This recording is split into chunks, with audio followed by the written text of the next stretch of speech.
I ask all of our guests to please take their seats. The Subcommittee on Oversight and Investigations will now come to order. Chair now recognizes himself for 5 minutes for an opening statement. Welcome to today's hearing for the Energy and Commerce Committee's Subcommittee on Oversight and Investigations. We depend on our electric infrastructure for many of the activities essential to our daily life: heating and cooling our homes, powering industrial operations, operating medical equipment, and treating our water supply. Unfortunately, days or even hours without electricity can have devastating consequences, as some of my constituents experienced firsthand last December when Southwest Virginia suffered from extremely low temperatures and some power outages and rolling blackouts. Securing our electric infrastructure is an increasingly demanding and complicated challenge.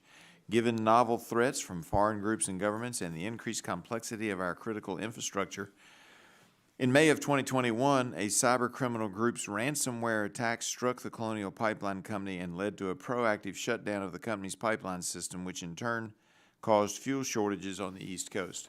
Our foreign adversaries have also demonstrated an increasing interest in their ability to undermine our critical infrastructure and strengthening their cyber capabilities. According to the Director of National Intelligence, Russia will continue to focus on improving its ability to target critical infrastructure in the United States. And China is likely capable of cyber attacks that could disrupt our infrastructure.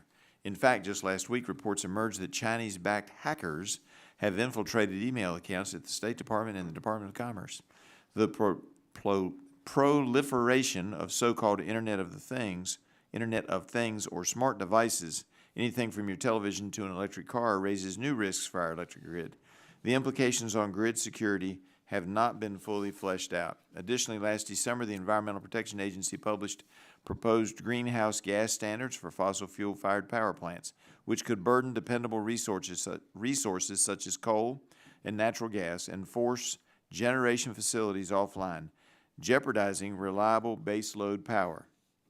I have joined many of my colleagues in fighting back against these rulemakings and will continue to demand answers regarding this aggressive rulemaking onslaught. Further, last year, the Department of Energy proposed new energy efficiency standards for distribution transformers, which I believe would severely exacerbate already serious supply chain constraints for this equipment.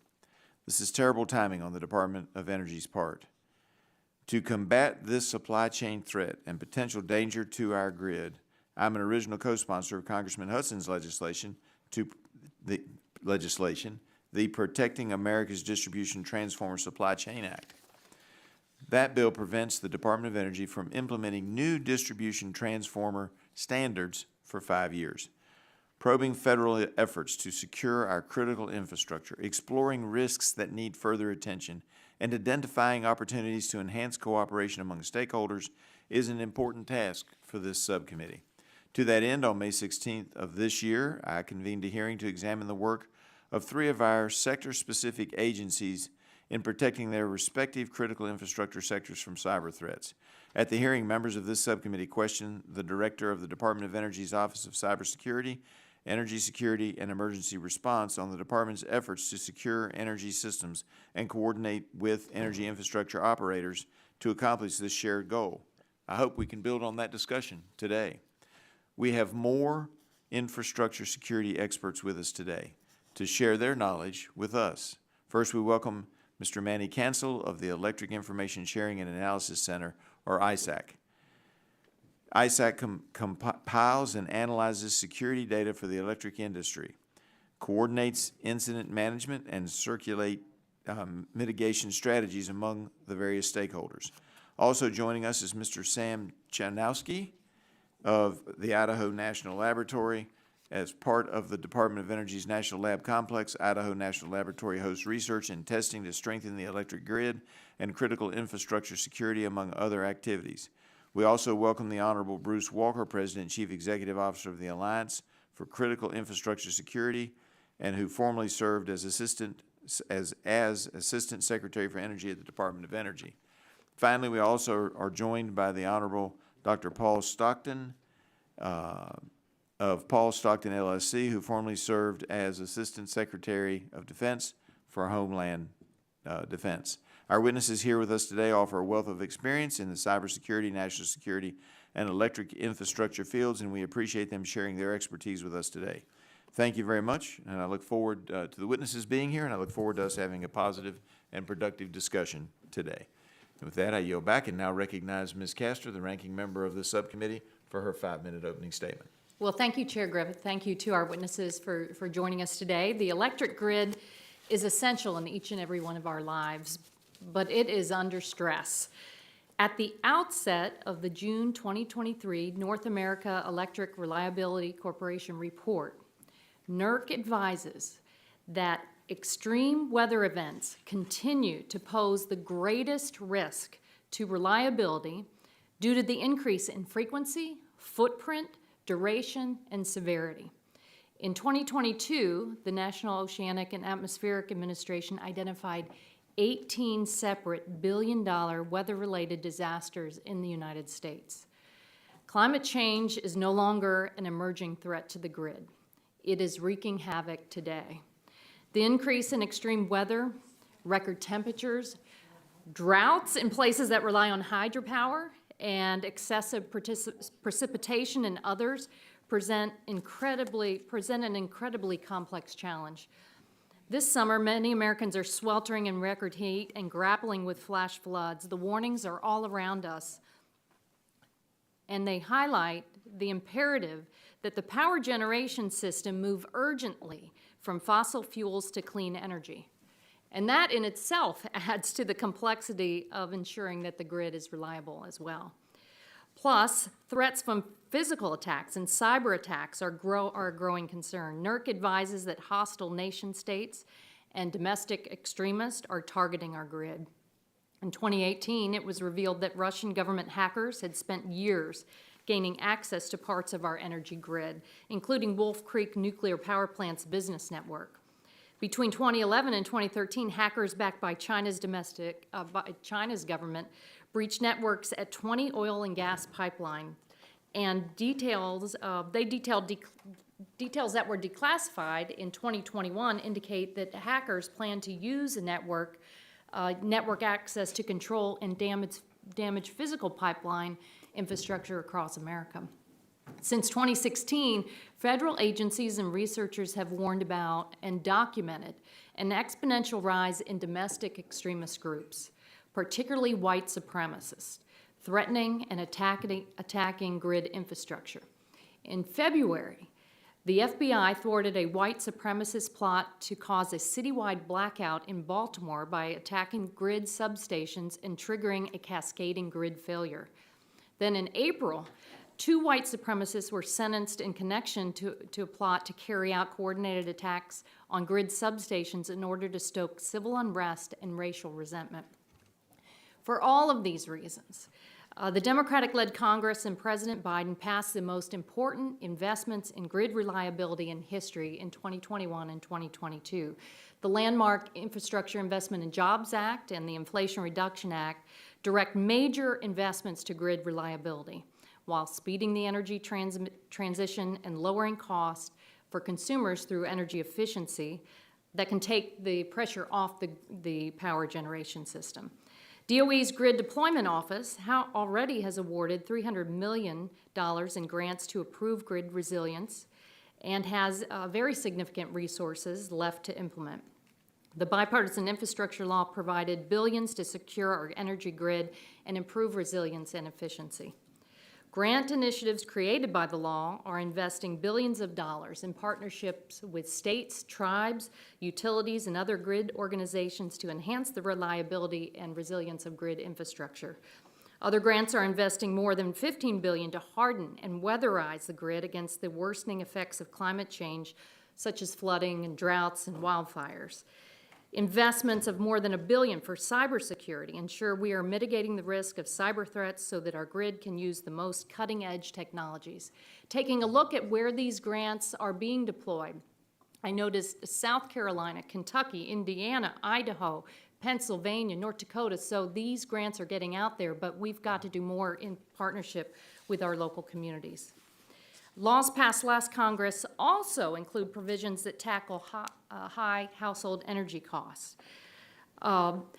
And I just have to vent a little bit here. You know, a lot of the energy efficiency really helps take pressure off the grid. It helps us combat the higher cost of climate change. And I am very frustrated, maybe you all can help, that Governor DeSantis vetoed over $346 million for energy efficiency improvement rebates for my neighbors back home, energy efficient home appliance purchases, and $7 million for a training program for electrification contractors that would help expand desperately needed contractors that support the state's booming growth and help train the workforce that we need to harden the grid.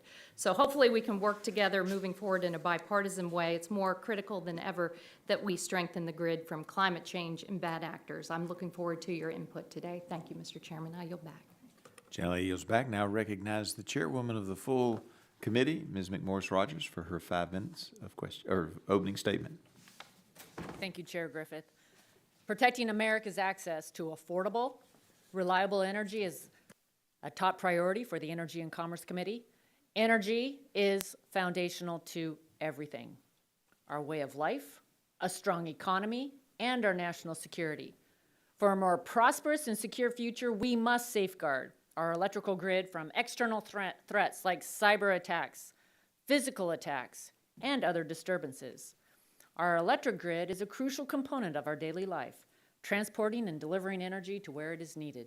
It powers our homes, businesses, and other critical infrastructure such as hospitals, communications networks, and water systems. Threats to the grid are threats to people's lives, health, safety, and their economic prosperity.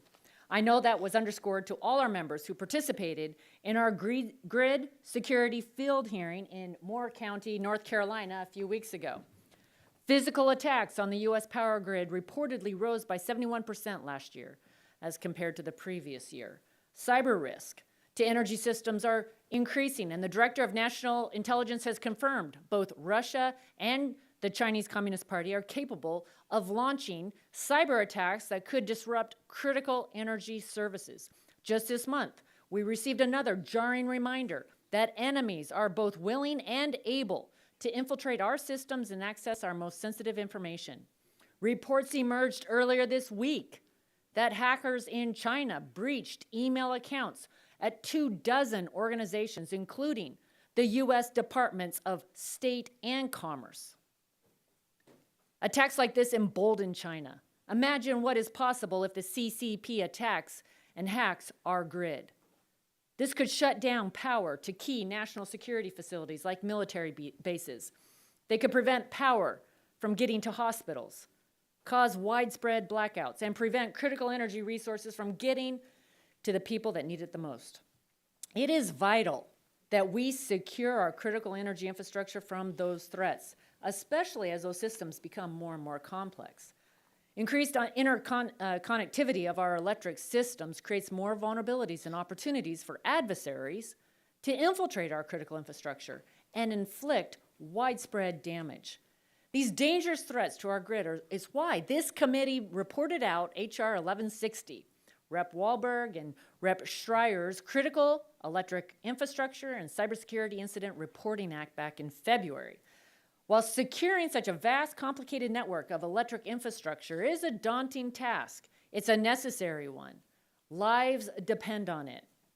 Bad actors, both at home and abroad, have been refining their capabilities to compromise and damage and identify vulnerabilities in our electrical systems. It's time to have a real conversation about how we can harden our energy grid and enhance its resiliency to better protect it from all kinds of attacks, as well as equipment shortages and other potential risk.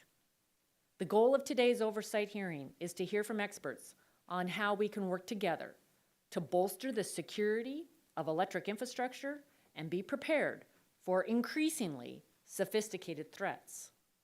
America is home to exceptional innovators, electric infrastructure operators with valuable on-the-job expertise and other experts who have dedicated their careers to infrastructure security. Open and frequent communication between our government, utilities, and other stakeholders will help us better prepare for and respond to rapidly evolving threats in an increasingly challenging security environment. I appreciate our witnesses for being here today. We look forward to hearing your expertise and helping inform Congress's efforts to protect our constituents and the infrastructure that they depend on. I look forward to today's discussion. Yield back. Gentlelady yields back. Now recognize the ranking member of the full committee, Mr. Pallone, for his 5 minutes of an opening statement.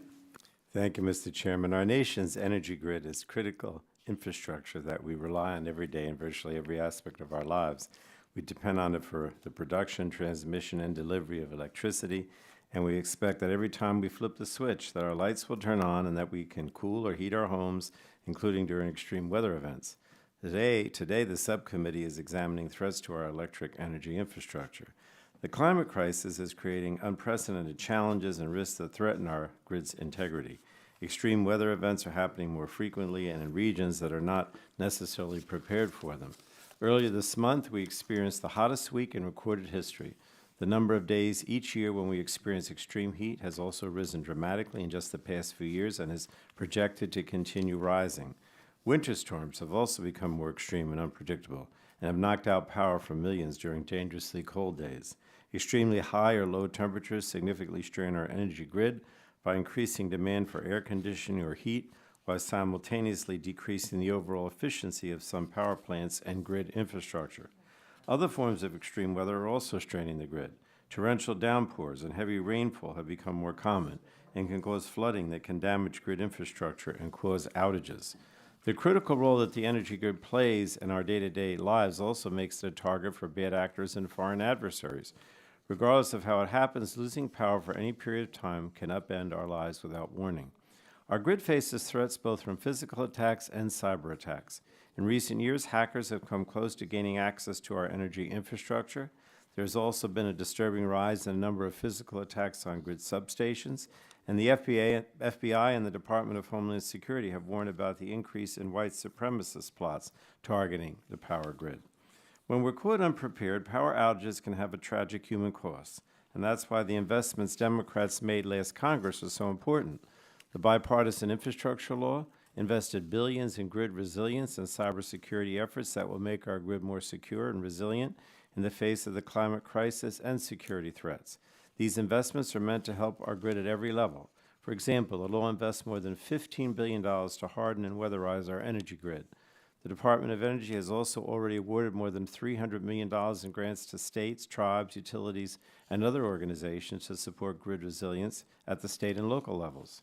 And we didn't stop there. The Inflation Reduction Act will bolster supply chains, boost domestic manufacturing, and strengthen the critical infrastructure sectors that our grid needs to operate effectively and bounce back quickly after an outage. These investments also enhanced past bipartisan efforts to protect the energy grid and ensure that federal regulators have the tools they need to respond to emerging threats. In 2015, Congress unanimously passed the bipartisan FAST Act in response to brazen attacks on grid substations. This law gave the Federal Energy Regulatory Commission additional flexibility to mount a more robust response to physical security threats. More recently, the Energy Act of 2020 enhanced grid security, efficiency, and reliability through incentives to accelerate research and deployment of smart grids and other innovative technologies. So this committee has a long history of working together on grid security and resilience, and we must continue that bipartisan work for the American people. Our grid faces a wide range of constantly evolving threats, and the federal government must have the tools needed to meet that challenge. And I hope we can work together on these important goals, and I want to thank the witnesses, for being here as we examine where we need to go from here. So thank you again, Mr. Chairman. I yield back. Gentleman yields back. That concludes members' opening statements. The chair would like to remind members that pursuant to the committee rules, all members' written opening statements will be made a part of the record. Please provide those to the clerk promptly. We want to thank our witnesses for being here today and taking the time to testify before our subcommittee. You will have the opportunity to give an opening statement followed by a round of questions from members. Our witnesses today are Mr. Manny Cancel, Chief Executive Officer of the Electric Information Sharing and Analysis Center and Senior Vice President of North American Reliability Corporation. Sam Chanoski, the Technical Relationship Manager, Idaho National Laboratory. The Honorable Bruce Walker, President and Chief Security Officer, Alliance for Critical Infrastructure Security. Inc., and the Honorable Paul N. Stockton, Senior Fellow, Johns Hopkins University Applied Physics Laboratory. We appreciate you being here today, and I look forward to hearing from each of you. As you are aware, this committee is holding an oversight hearing, and when doing so, we have the practice of taking our testimony or taking the testimony under oath. Do any of you have an objection to taking testimony under oath today? Seeing no objection, we will proceed. The chair would also advise you that you're entitled to be advised by counsel pursuant to House rules. Do any of you desire to be advised by counsel during your testimony today? Seeing that all have responded that they do not desire counsel, if you all would each please rise and raise your right hand.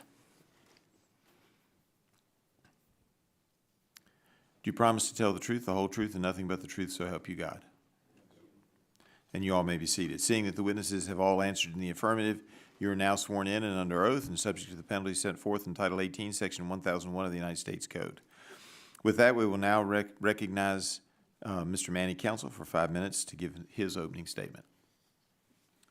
Thank you, Chairman Griffith, Ranking Member Castor, and the members of the subcommittee for inviting me and convening this very important examination of threats to the nation's electric grid. The Electricity Information Sharing and Analysis Center, EISAC, is the clearinghouse for security information for the electricity industry in North America.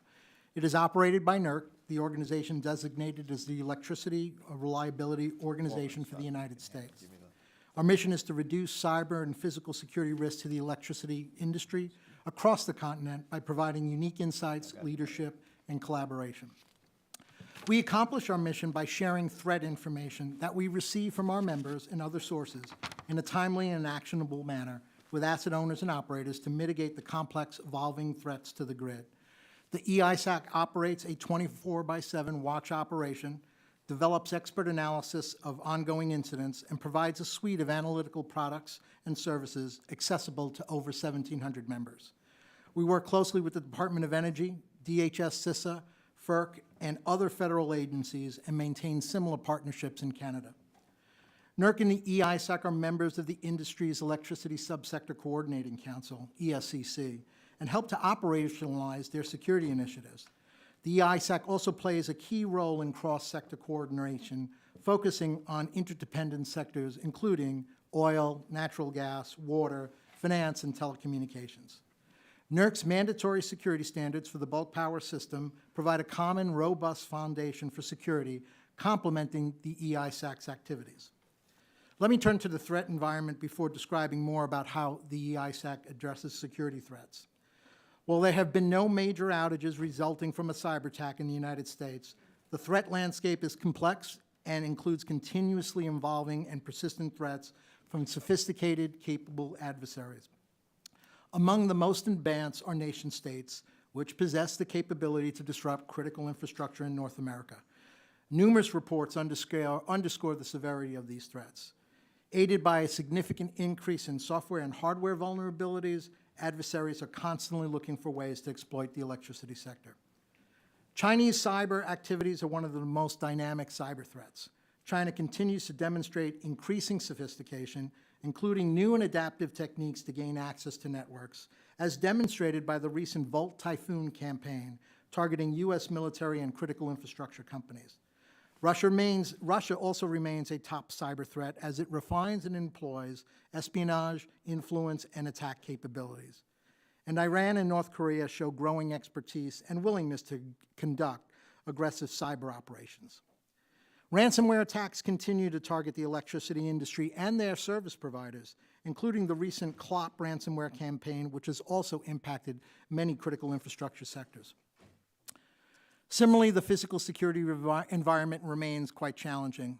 While most incidents have not impacted the grid, we saw a cluster of incidents in North Carolina and Washington State last year, and the foiled plot to attack electricity infrastructure in Baltimore, all which are very concerning.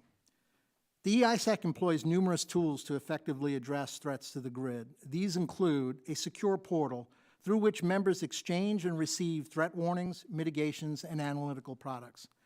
Timely bulletins and alerts on urgent threats, including mitigations. Some alerts require responses regarding the actions taken to mitigate these threats. In partnership with DOE, we maintain the Cybersecurity Risk Information Sharing Program, CRISP. CRISP is a monitoring system that provides cyber threat intelligence and detects malicious activities. Information from CRISP is shared widely across the electricity sector. It has proven highly effective in detecting and preventing potential attacks. We also partner with DOE on the Energy Threat Analysis Center, ETAC. ETAC is a collaboration between government and industry through CISA's Joint Cyber Defense Collaborative. ETAC partners meet regularly to review threats, provide industry context and recommendations to the electricity sector. Recent matters that the ETAC has collaborated on include the war in Ukraine, supply chain events, Volt Typhoon, and other operational technology vulnerabilities. The EISAC partners with the vendor community to discuss security issues with firms that supply products to our sector. We conduct GridX, the largest grid security exercise in North America, and we host a widely attended security conference which provides training and education for the industry. In conclusion, the EISAC employs a comprehensive suite of tools and partnerships to help the industry defend against a range of persistent, sophisticated, and evolving threats. I look forward to our discussion, and thank you again for inviting me. Mr. Chanoski. Thank you, Chairman Griffith, Ranking Member Castor, and members of the subcommittee. I thank you for holding this hearing and inviting Idaho National Laboratory's testimony on emerging threats to our electric energy systems. Our nation's electric energy infrastructure is the foundation for societal health and safety, a vibrant economy, and national security. And it has become a contested space in the perpetual competition against those who seek to harm our nation. This comes as we're entering a period of unprecedented technical and policy changes affecting the grid as we continue the transition to a decarbonized, decentralized, and more digitized system of systems. I'm a technical relationship manager and program developer at INL. In this capacity, I provide technical leadership, expertise, and strategic insights to a portfolio of critical infrastructure security and resilience programs from the Departments of Energy, Homeland Security, and Defense. Throughout my career, I have had an uncommonly broad and sometimes deep perspective from which I've seen and studied the evolution of the threats to our electric grids. While my esteemed colleagues will be each discussing some particular threats to our electric systems and some mitigation options from their perspectives, I'd like to offer a framework for how to examine these threats. We typically express security risk in a simple sentence. A threat exploits vulnerabilities to impose consequences. Threats are those external sources of harm. Typically for security, these are sentient humans and organizations, and they must have the capability, the opportunity, and the intent in order to pose a credible threat. Vulnerabilities, or as I prefer to think of them, latent weaknesses, are flaws in people, processes, and technology that a threat can take advantage of to inflict harm in some way. And consequence, the harm itself, is perhaps the easiest to understand, remembering that it's expressed in terms of magnitude and its ultimate duration. Decomposing the risk in this way is helpful because there's different kinds of interventions that have different responsible and accountable parties. When we think of talking of understanding the threats, remediating existing vulnerabilities, and also preventing the introduction of new vulnerabilities, and reducing the consequences, having this model of what comprises risk is useful to understand how to best tailor our actions. In my written testimony, I provided a graphic that shows several different threats to electric energy infrastructure, plotted by their potential consequences versus their frequency of realization. I categorize these as security threats, natural hazards, policy and economic circumstances, and technical system threats. And we do this plotting exercise, we can see three different clusters of risks emerge. On the vertical asymptote are high consequence, low frequency threats, sometimes called HILF or black swan events. These are things like targeted sabotage, insider threat, extreme weather, and cyber attacks targeting operational technology or industrial control systems. Strategies to manage these risks aim for survival and resilience, but they also include certain no-risks approaches that will add value even if the risks are never realized. And by comparison, on the horizontal asymptote of this plotting exercise, we find the sort of threats that we deal with every day, like weather, failed equipment, simple vandalism. Using automation and technology, whether it's in the form of well-tuned security appliances in a well-thought-out and proper system architecture, or self-healing electric grid infrastructure to automatically isolate faults and restore customers, is an effective strategy against these constant threats. Standards-based approaches provide a good complement for automation for both security and reliability. And at the D of the curve, we find those threats whose impacts are high enough to merit attention, but well short of catastrophic, and which occur frequently enough so we can identify and understand trends in them. And this is where we can understand the nature of these threats and the vulnerabilities that they exploit, and we can design good barriers and guardrails to reduce the consequences of future threats. This is how we can improve from where we are today. My colleagues at INL take great pride in addressing the nation's biggest challenges. The cyber-informed engineering, or CIE, approach and mindset, as applied through our consequence-driven cyber-informed engineering, or CCE, methodology, are two high-impact programs to counter existing and emerging threats to critical infrastructures and critical functions, including electric energy systems. I appreciate this opportunity to share some of my experience with you in this hearing and look forward to your questions. Thank the gentleman, and now recognize Mr. Walker for his 5 minutes opening statement. Thank you. Chair Griffith, Ranking Member Castor, and distinguished members of this committee. My name is Bruce Walker. I'm the former Assistant Secretary for the Office of Electricity in the Department of Energy. Today, I am the president of the nonprofit Alliance for Critical Infrastructure Security, ACES. ACES' key mission is to facilitate the collaboration between critical infrastructure stakeholders to identify and evaluate cyber and physical risk vulnerabilities and develop solutions to improve the security of the nation's most critical infrastructure with an emphasis on the electric grid.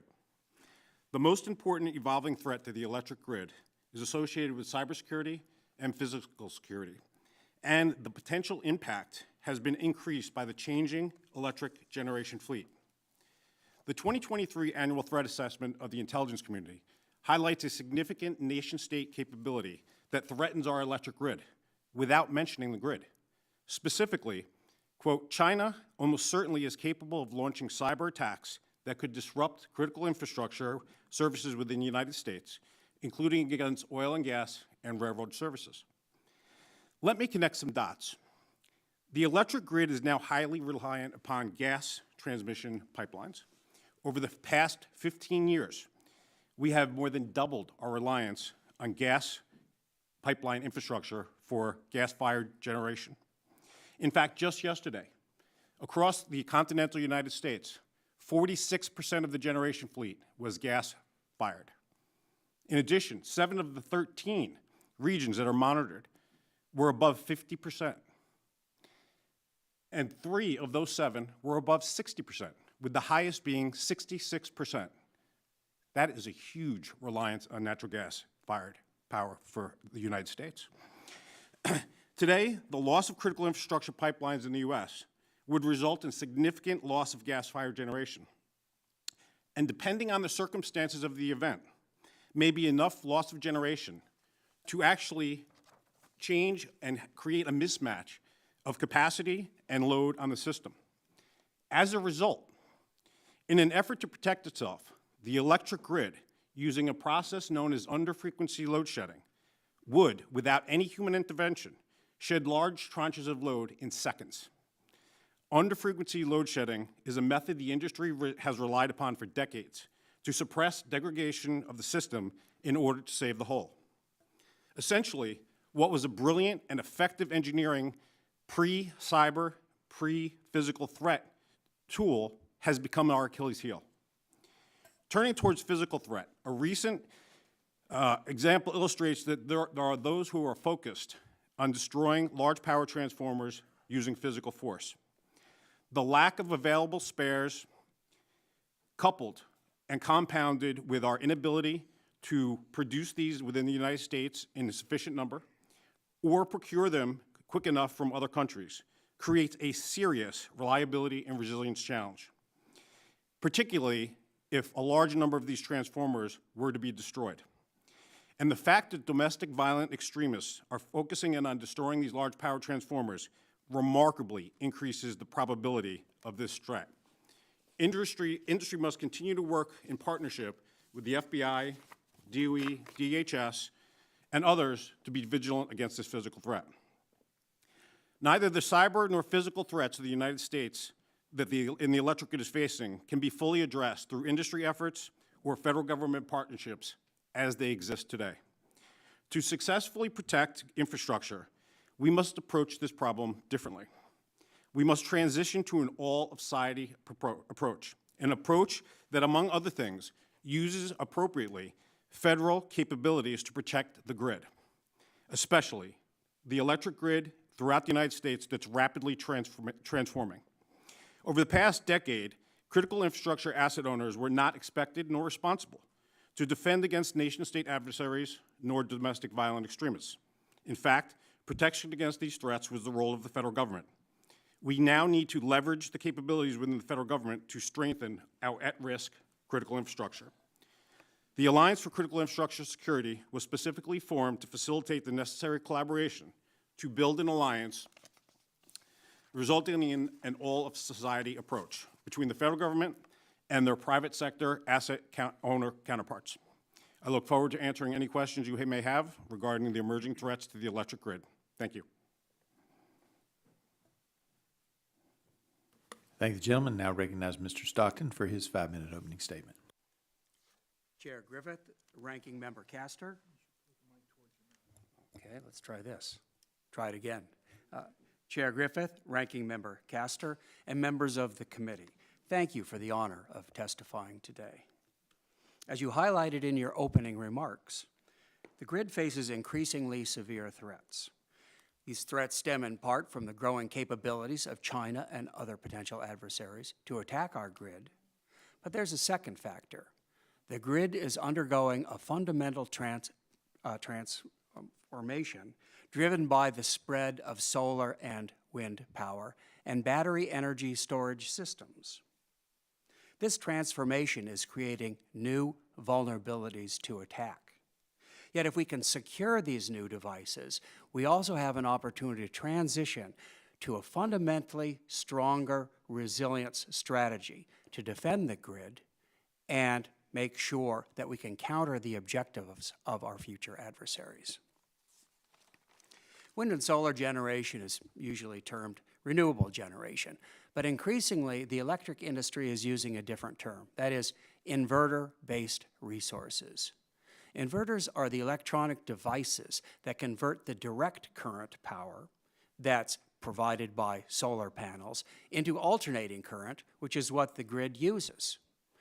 Wind turbines and battery energy storage systems also largely rely on inverters to function. Inverter-based resources have provided a reliable and much-needed source of power during the current heat dome. I live in New Mexico, so I'm living it. I think that they'll continue to be valuable in future extreme weather events. But these resources also have significant opportunities to attack the grid.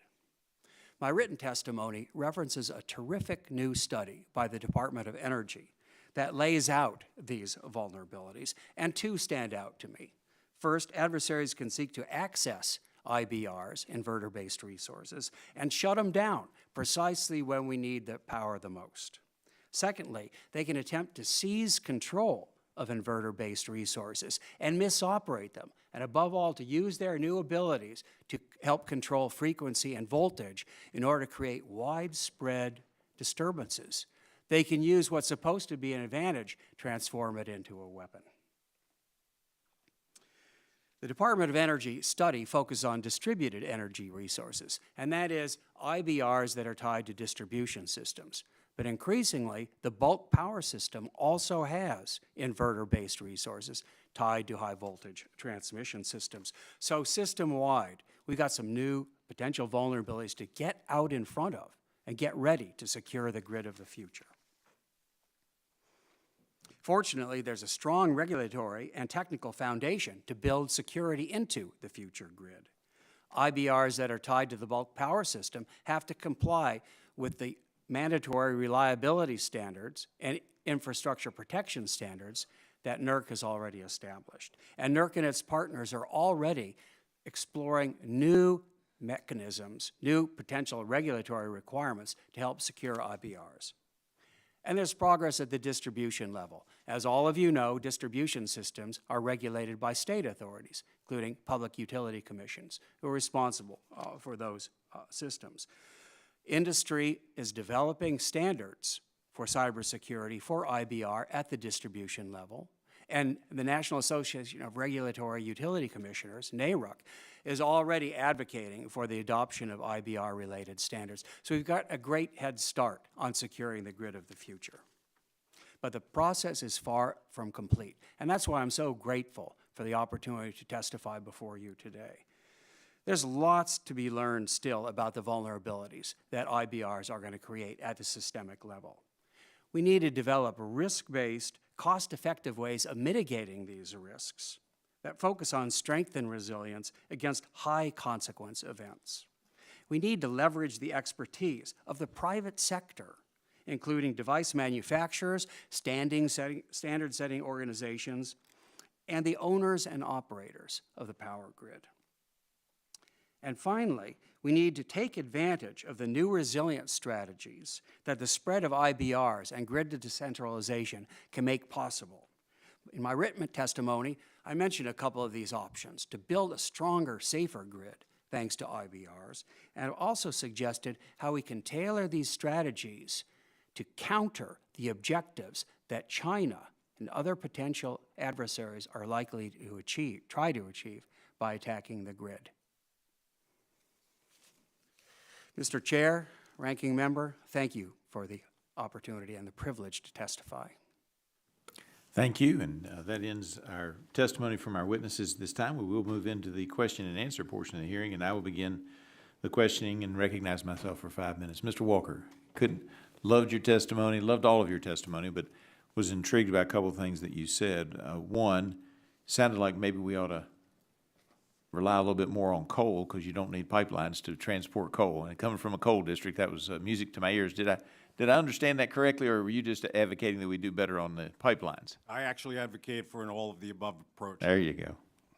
And I agree with that. Then also, you talked about the large transformers, and we floated some ideas around here, and we've got some ideas right now in front of us. But part of that is the processing of steel used in making transformers for electric transmission and so forth. And new regulations from the EPA are actually going to hurt us in that regard, aren't they? They may make us a little bit more efficient, but it's going to make it harder for us to actually produce the transformers. Isn't that true? Not exactly. All right, fill me in. What you're talking about actually affects distribution transformers, not the large power. Not the large ones. Okay. Yeah, the large power transformers I'm talking about are substation level. So they transition transmission level voltage down to distribution. Down to distribution level. But then the distribution's made harder if we have this slight efficiency upgrade. Is that correct? Well, there's, what we're talking about with regard to the proposals that are being used for amorphous core transformers are highly dependent on the situations that are being utilized, when those transformers are being utilized, especially where you look at the loading on the transformers. So given the other threats we have on the system, the focus on this is really de minimis with regard to the efficiency gain you would get. Normally, the efficiency gain that they talk about with amorphous core transformers deals with no load testing. When you get into higher load testing, there's actually there's different magnetizing currents that actually deal with and make amorphous core less efficient. So it's highly dependent on the situation that the distribution transformer is actually being utilized for. I would offer that the timing of it is subject to debate, given the fact that right now there is a supply chain shortage with distribution transformers.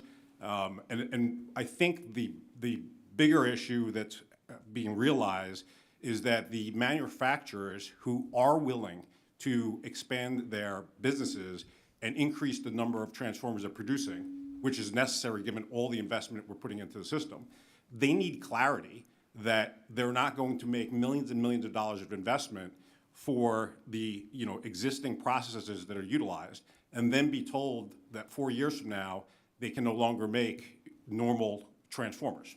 And so nobody's making the investment that would necessarily increase the production rate at this point. So really what the industry needs, the manufacturing industry, is clarity on which direction we're going so that they can make the appropriate investments to expand their capability to make these transformers. So you think Mr. Hudson's bill is a good bill that says let's put a hold on all these new regs coming out for about 5 years or more? I do. All right, I appreciate that. Let's talk about all of the EV charging stations. What risks do you all see? And I'll start with Mr. Chanoski. What risks do you see with all the EV stations? Are they putting in the proper requirements or the proper equipment to prevent a cyber attack on each of those stations? Thank you. That's a great question, particularly seeing as the significant increases that we're expecting and forecasting for transportation electrification are coming at us so fast that the grid almost is going to be challenged to keep up with it. From a cybersecurity perspective, Idaho and some of the other national labs have done a significant amount of testing of commercial EV charging infrastructure, and the assessed outcomes of that is not a lot different than any other product. There is not a digital product that is invulnerable. All systems are technologically. There are a number of different standards that are emerging in the space that, again, there's some overlap right now, and it remains to be seen which set of standards will be the final one that's adopted. But they exercise the same sorts of general good practice cybersecurity design standards that we seek to put into them. Let me shift gears slightly. The issue was raised a couple of times over the last year in meeting with different people that if we have particularly the fast chargers, for lack of a better term, that are used out there, that those actually, if a huge number of people are driving electric cars, that could actually pull the grid down. Have y'all done any work on that? Yes, there have been a number of studies by many different organizations, and it's an engineering problem. And if you put too much load on the grid in too short of a time window, it absolutely will, according to laws of physics, drag the grid down until some part of it collapses. And I've run out of time, but are we prepared to deal with that in the next couple of years, or is this something that's going to take us longer to fix? We have the engineering to know how to do it. It's a question of forecasting where it's going to be and finding the resource to actually build it. All right. Appreciate it very much. I yield back now. Recognize the gentlelady from Florida, Ms. Castor, for her 5 minutes of questions. Well, thank you, Mr. Chairman. Thanks again to our witness for your expert testimony today. This is a good time to be examining the emerging threats because now, thanks to the Inflation Reduction Act and the Infrastructure Investment and Jobs Act, we have very significant resources going through the Department of Energy to grid organizations, utilities, tribes, states, et cetera. Over the past few months, they have really began, the Grid Deployment Office especially, rolling out a lot of the grants to enhance reliability and resilience in grid infrastructure and also harden and weatherize the grid and for cybersecurity. Dr. Stockton and Mr. Walker, have you watched where these grants are going? Just yes or no to start off. No, not in detail. No? I've seen what's been publicly provided by DOE. Okay. This is my question because there are enormous resources now that will be coming out over the coming years. As you look at it, the initial funding in partnership with all of the partners, are you seeing what you need to see and where can they improve? I think the work they're doing is nascent, and I think as they continue in the process, I think the opportunity they have is to really try to identify through engineering means the best strategical use of where to put these resources. I applaud Congress for the IIJ funding, the IRA funding, because I think it is a generational opportunity to make the investments in the grid. I think if we put them in these battery storage, the DERs, in places that make strategic sense, right, that shore up the physics of the system for reactive power, fluctuations on the system, then we have really utilized that money as effectively as we possibly could. Thank you. So, Dr. Stockton, it was interesting, in the NERC reliability report that just came out, and their first key finding is the threat to reliability, extreme weather events. But then just like you highlighted in your testimony, one of the following key findings, solar, wind, and battery energy storage systems are inverter-based resources. They rely on inverters. You've highlighted in your testimony that this, while it holds great promise, in the clean energy transition, it does open up additional vulnerabilities. What do you recommend specifically for Congress as we watch the Department of Energy roll out these very significant investments in hardening the grid and ensuring reliability? What do we need to precisely be watching when it comes to these new resources? Thank you. As with the FAST Act and the other terrific ways in which this committee and the members here have helped guide investments in resilience and focus on those highest consequence events, we have an opportunity to do so here. So helping ensure that we have a risk-managed approach to this, and above all, ensuring that at the level of the devices, that we hold manufacturers' feet to the fire and ensure the adoption of safe and secure inverters instead of relying on individual utilities or energy aggregators or other entities within the larger electric system to do their own homework. We have an opportunity to work with the private sector to build security into these devices so that when they're procured by local distribution companies or at the bulk electric system level, they can't be intentionally misoperated by China or other potential adversaries, and they can't be shut off at a whim at a time and choosing of our adversary. Thank you very much. Mr. Walker, you know, we can kind of digest the hostile nations trying to interfere with our grid. But what the heck with domestic extremists? What is going on really with the white nationalist movement attacking transformers across America? What's behind this? And it's been interesting to watch the FBI get to work on this. But can you explain what their motivation is, what they're trying to achieve? I think the motivation of the DVEs at every level, including whatever falls into that bucket, is that physical destruction works. People understand how to do it. The means to do it are readily accessible, and so DVEs are aware of, and I think NERC's report highlighted this. It's a continuing evolution of threat on the public of the United States. And what their motivation is, I think, is simply that they want to shut the lights down. Okay, Mr. Chairman, I'll yield back. Gentlelady yields back. Now recognize the chairwoman of the full committee, Ms. McMorris-Rogers, for her 5 minutes of questioning. Thank you, Mr. Chairman.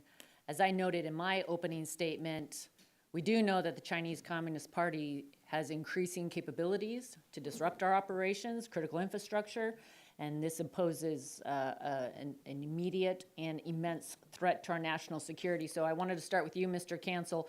How do increasing tensions with China impact EISAC's work and affect its efforts to coordinate security activities and information sharing with the electric sector? Thank you for the question. Excuse me. Certainly, we follow all geopolitical activities, but certainly the Chinese activities, as I mentioned in my testimony, are quite alarming. And China, again, continues to demonstrate how patient they are, how stealthy they are, and as you've seen in recent attacks, they're actually quite adept at obfuscating what they're trying to do. In the recent Volt Typhoon campaign that's gone on, in fact, they made mention of sort of just getting into the network and what we call living off the land. So observing what's going on in the network and looking for vulnerabilities that they could exploit. So accordingly, this remains a huge area of focus. And we work, I mentioned the ETAC earlier with the Department of Energy. It's an area of focus there. So we work closely with them and the intelligence community to understand the true nature of these threats and get information out to our members, as well as mitigation steps that they should take. And we'll just continue to monitor and make sure that we are doing everything we can to protect ourselves from those threats. Would you speak in a little more detail as to what the plan is to address this challenge in the next months and years? So there's a couple of things, right? So one is maintaining a strong cybersecurity program, right? And that's something that we reinforce with our members all the time because that goes a long way towards protecting all critical infrastructure sectors. Working with the intelligence community to get information about the specific threats and disseminating that information as quickly as possible. Providing very clear and concise mitigation measures that utilities can follow, regardless of the size of the utility, steps that they could take to protect against those threats. Those are the major things that we would focus on as we go forward. So are you seeing more threats from China or Russia? Probably China right now, but, it's not consistent, and Russia, especially since the invasion of Ukraine, continues to be a very complex adversary that has the capabilities as well. We saw that demonstrated in 2015 and 2016 when they knocked out power in Ukraine and used those techniques to do that, and that those could be leveraged here as well. We've made sure that the sector is aware of those techniques and has taken steps to protect against them. But to answer your question, they both have the capability, and we see a lot of activity from both of them. Okay, I wanted to get some questions to the others also because clearly critical infrastructure is foundational to our telecommunication systems, our drinking water, hospitals, many other essential services rely upon the electric sector for their day-to-day operations. So I was going to start with you, Mr. Cancel. You mentioned that EISAC plays an important role in the cross-sector coordination. What type of activities are you doing to encourage information sharing and coordination among the other sectors? And how do we address, the silos of industry and government? So the first is both formal and informal interaction with the other cross-sector ISACs and communities, right? Sharing threat intelligence information, understanding what they're doing from a risk mitigation perspective, learning from that as well, too. Conducting mutual drills. So I mentioned Grid X, which is a drill that we conduct every 2 years, and we include the other critical infrastructure sectors just for that reason. So we can understand what they're seeing from a threat perspective and leverage solutions that they may be able to bring to bear as we go forward. So that dialogue has to continue and does continue on a day-to-day basis. Okay, Mr. Walker, you noted in your written testimony that your nonprofit analyzes the cyber and physical risk for all critical infrastructure sectors. How does the reliance on these other sectors, on the electric sector, influence your work and how you approach electric grid security activities? Thank you for the question. The most important other critical infrastructure sector for the electric grid is the telecommunication sector. And we've looked extensively at the communications that are utilized throughout the United States.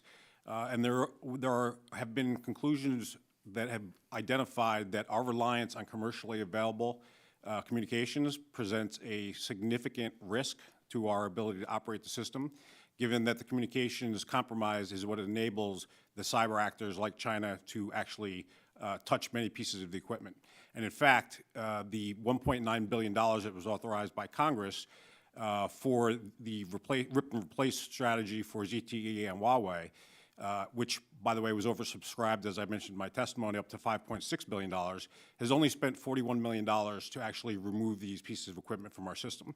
So we have in excess of $5 billion sitting of these, potentially compromised pieces of equipment sitting on our system that are being relied upon by many critical infrastructures, but especially by some of the electric utilities throughout the United States. Thank you. Thank you. We're working on getting rip and replace done too. But thank you everyone for being here. I yield back. Wow, thank you. I now recognize the gentlelady from Illinois, Ms. Chanoski, for 5 minutes of questioning. Thank you, Mr. Chairman. I think this conversation is important about the electric grid protection and resilience strategies, but I also want to talk more generally a little bit about the climate crisis that we're all experiencing right now. Yesterday, we had an air quality alert. Over the East Coast has had deadly floods, and over the weekend, a third of Americans lived in a heat dome, and we were reaching unheard of the temperatures. And last week I introduced a resolution called the Children's Fundamental Rights and Climate Recovery Resolution. And I'm concerned about the children. I want to ask Dr.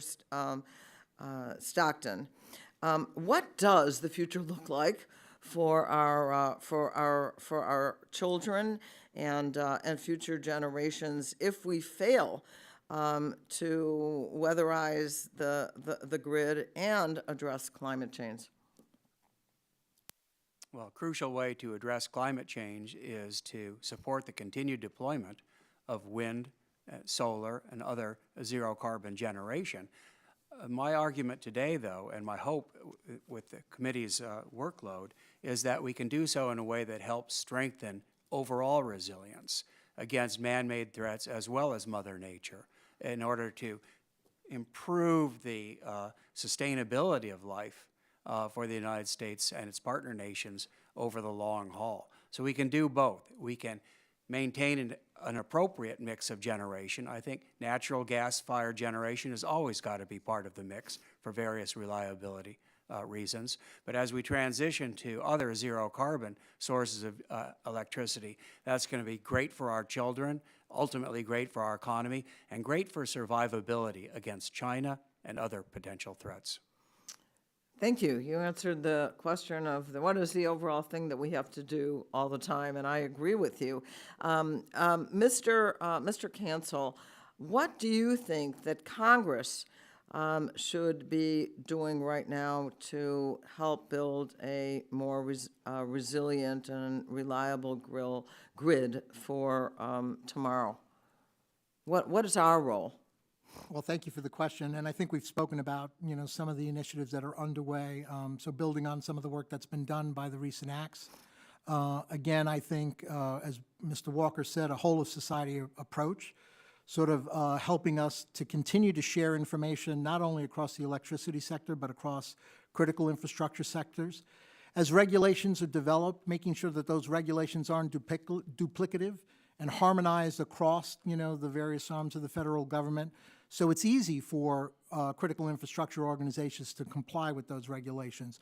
And those regulations actually strike the balance between assessing the risk and have a cost-effective mindset as we go forward. So I would say continue doing more of what we've just talked about, particularly as it relates to ensuring resilience and reliability. Thank you. Let me go back to you, Dr.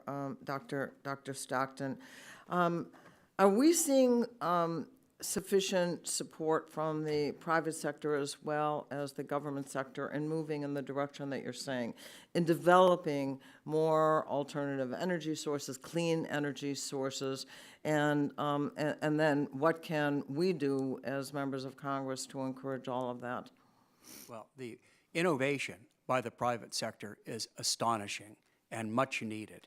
And the owners and operators of America's grid, equipment manufacturers, everybody else that's a resilient stakeholder, we need everybody achieving what I used to call in the Pentagon unity of effort. That is, across the regulatory divides, across the different components of the energy sector, and with the strong support of Congress, we need to work together in order to achieve resilience. But absolutely, the private sector is leaning very far forward in the development of new energy resources, as well as working with the Department of Energy and regulators to help secure, for example, as Secretary Walker said, the flow of natural gas that China, for sure, is preparing to target. So do you want to suggest what are the greatest shortcomings, the greatest shortcomings that need to be addressed, that we should be thinking about right now, first in line? Well, we need to ensure that wind power in particular is generated in parts of the United States where there are very few customers. We can get that generated power to where it needs to be, to where the big loads are. So build out of transmission is critical. Other infrastructure, we need to go forward to address that. But we also need to look over the horizon. I've talked about some of the emerging threats that will become stronger and stronger as we build the grid of the future. Let's not forget about artificial intelligence as a critical enabler for Chinese attack planning and execution, and what it's going to take on our side to strengthen our automated defenses when these attacks are coming at us at a speed and a scale that humans are not going to be fully prepared to address. So technologically, we're not. Gentlelady. Oh, I'm sorry. I yield. Gentlelady's time is up, and she yields back. Now recognize Dr. Burgess of Texas for his 5 minutes of questions. Thank you, Mr. Chairman. All right, Dr. Stockton, you got my attention when you said the Chinese were going to interrupt the natural gas supply. What did you mean by that? There's intelligence community reporting that China is intentionally targeting natural gas transmission pipeline systems for disruption. Secretary Walker, in his testimony, mentioned the National Intelligence Report from last year. There's been sustained reporting that this is a target for attack. Now, that doesn't mean it's time to panic. That means it's time to collaborate with the owners and operators of natural gas infrastructure and strengthen the collaboration between the ONG subsector and the electricity subsector to build shared resilience. Natural gas fire generation is a critical contributor to reliability, so let's treat it as a target for resilience investment. Yeah, I couldn't agree more. In our HR 2 that we passed earlier this year, part of that was the siting for pipelines for natural gas from the Permian Basin to the parts of the world where the gas is consumed. You referenced the wind blows a lot in parts of the world where few people live. We experienced in the district that I represent, that's just north of the DFW airport, the competitive renewable energy zones that Governor Perry had created from West Texas to bring the energy east to Dallas-Fort Worth. But they had to put the transmission lines through somewhere, and that somewhere was the backyards of people in my district. So I heard a lot about it at the time. But then the same is true on natural gas, because there is a lot of natural gas that is produced in the Permian that cannot be immediately used. Unfortunately, some is vented, some is flared. We need to end that. But at the same time, that is product that needs to go either to the large metropolitan areas in the east or to the terminals where it can be liquefied and shipped offshore. So I really appreciate your comments along those lines, and you're right, this does take a whole of government approach. Now, Mr. Walker talked a little bit about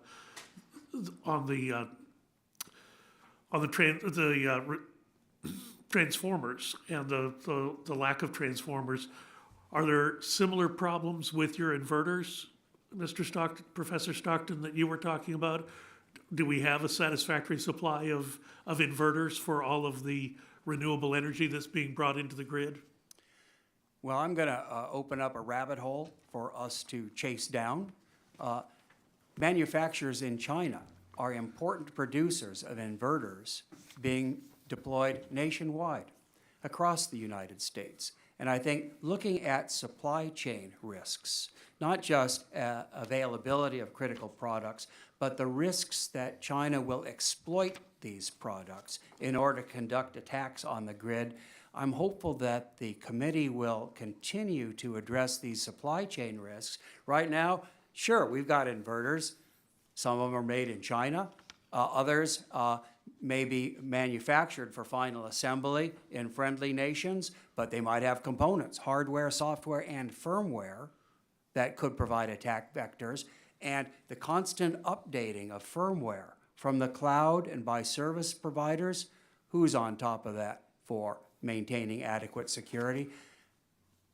Congressman, that's an opportunity for progress. So that's the, when you talk about the vulnerabilities in the inverters, that's to what you were referring? Mr. Chairman, I think that we could spend some time on that, and I hope we will in the future. What about, could you just comment on the best practices that stakeholders are using to ensure that all parties are collaborating to maximize the resilience and reliability in essentially for the inverters, but the grid generally? There's terrific collaboration going forward.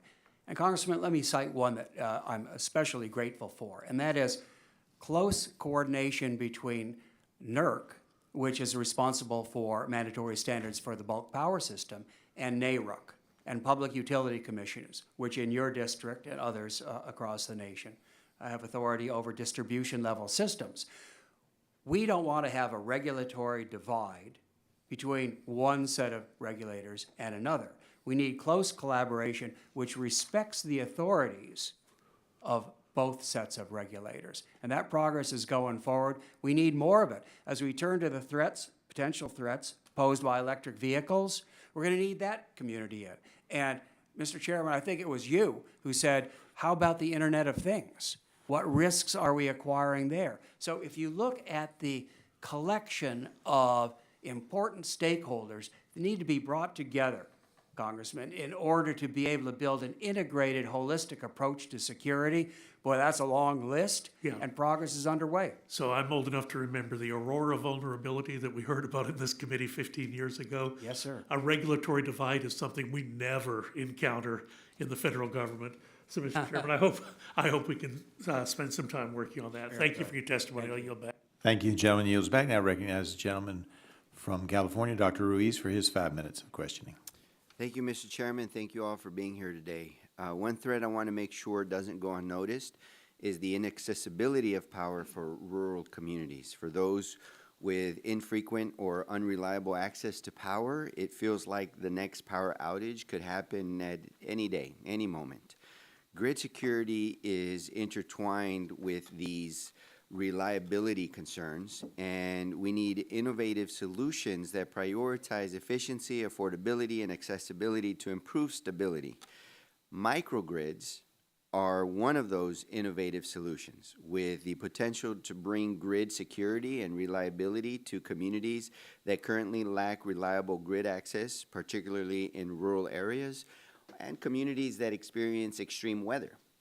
Microgrids are self-sufficient energy systems serving smaller areas, colleges, for example, college campuses, hospital complexes, neighborhoods, homes. They are hyperlocal, regional, and for rural communities like those in my district, these local solutions can be life-changing. As a representative of district with rural communities that experiences unreliable access to power due to weather conditions, extreme heat and others, it is important that even the most isolated neighborhood has reliable energy. We've seen the effects of the Hurricane Maria in Puerto Rico, where most of the IV fluids is manufactured. When one system goes down, it all goes down. And imagine if we had reliable microgrids in different areas, then at least the whole power outage problem could be prevented, and we could still have some sustainability of critical manufacturing and critical industries during natural disasters. Dr. Stockton, what are the benefits of having an energy grid that is supplemented and supported by local solutions like neighborhood microgrids or decentralized battery storage? Those benefits are enormous. And congratulations on the progress that's being made in your communities in order to ensure that hospitals, water systems, other infrastructure that's absolutely vital for saving and sustaining lives can continue to function even if the surrounding power grid goes down. That's a crucial way of going forward. And I would say in many cases, having distributed electricity produced by wind and solar is part of the way of making that way forward. Thank you. Thank you. My district produces the most renewable energy on federal land than any district in the nation. Mr. Chanoski, what are some of the security challenges that adopters of microgrids might face, and how can we make sure that these adopters are aware of new and existing security challenges facing microgrids? Sure, thank you. And I'll second Dr. Stockton's thanks for what you're doing for these folks that face these challenges. From the security perspective, from a technical perspective, there is not an appreciable difference in the technology and the material and the systems. Where it is different, though, is because that rural location and that sort of remote access provides some additional systemic vulnerability that might make them more susceptible to an attack, such that their consequences could be more severe. You know, if that microgrid is disabled, it's not a simple matter of reconnecting to the grid, as you well know.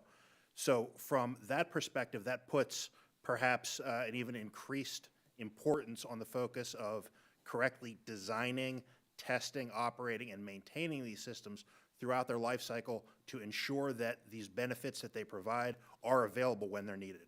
Thank you. You know, unfortunately happening in my district this week is a heat dome that will apply pressure to our regional grid. We have when I was there this weekend, it was 116. Local public health officials across the country are urging people to seek cooler shelter. Furthermore, a blackout in any area of my district can be life-threatening, and as climate change continues to heat up the planet, we must prepare for immensely hot temperatures. And so by investing in microgrids, we can avoid blackouts altogether. And to do this, we must ensure that each resident has the resources available to install solar panels and battery storage to power their homes or businesses. I look forward to seeing the Infrastructure Investment and the Jobs Act and the Inflation Reduction Act investments helping underserved rural areas reliably access the grid and deploy microgrids. I'm pleased that today the Department of Energy announced that they will be providing $14.7 million for microgrid solutions for underserved and indigenous communities. My district will certainly benefit from the new investment. Mr. Cancel, are there additional steps that Congress can take to guarantee investments in grid security that will account for threats to microgrids meant to benefit underserved rural communities? I think they're already being, well, thanks for the question first, but I think those steps are already being taken in terms of increasing resilience. And as you pointed out, recognizing the opportunities to make sure that as we leverage microgrids, we do it in a resilient and secure way. One of the things that we do at the EISAC is also recognizing the diversity of the electricity industry in the United States. It's not just big investor-owned utilities. Actually, 500 of our members are small municipality-run utilities and co-ops with different capabilities and, as you mentioned, different challenges.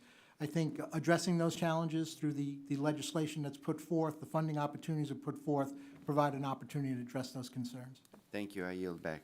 Gentleman yields back, and now recognize Chairman of the Health Sub, Mr. Guthrie, for his 5 minutes of questioning.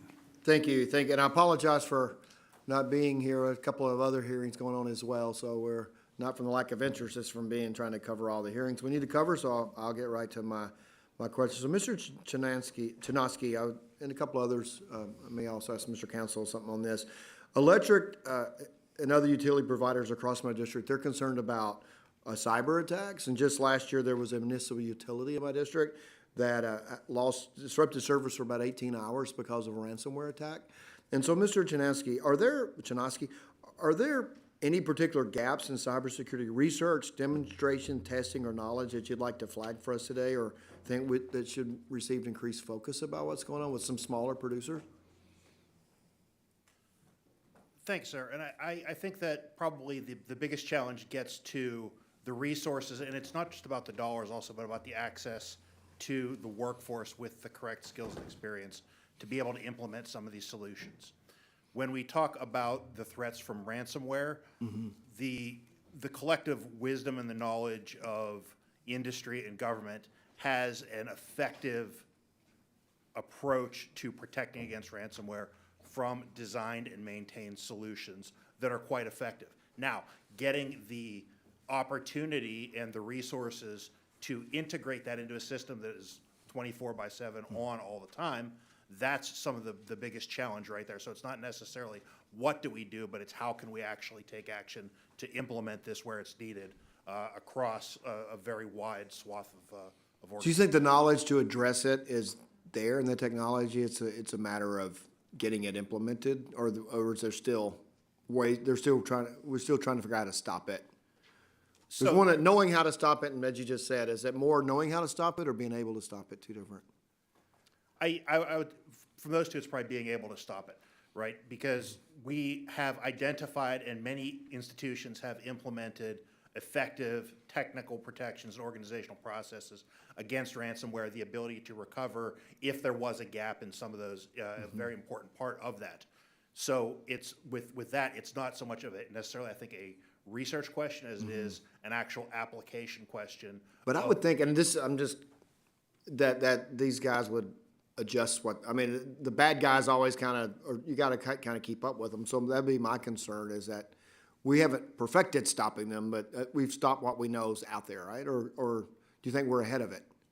No, your assessment is very good. And we are not able to prevent everything. A well-determined, well-resourced adversary is going to create their effects. But what we can do by implementing some of these known and sensible and good practice defenses is we raise the cost to the adversaries to do it, which may affect their calculus of what they actually choose to do and who they choose to target. Okay. I was going to ask you, Mr. Counsel, about that, but I'm going to switch to something different, if that's okay. Your written testimony notes unmanned aerial surveillance vehicles or drones as another critical infrastructure concern.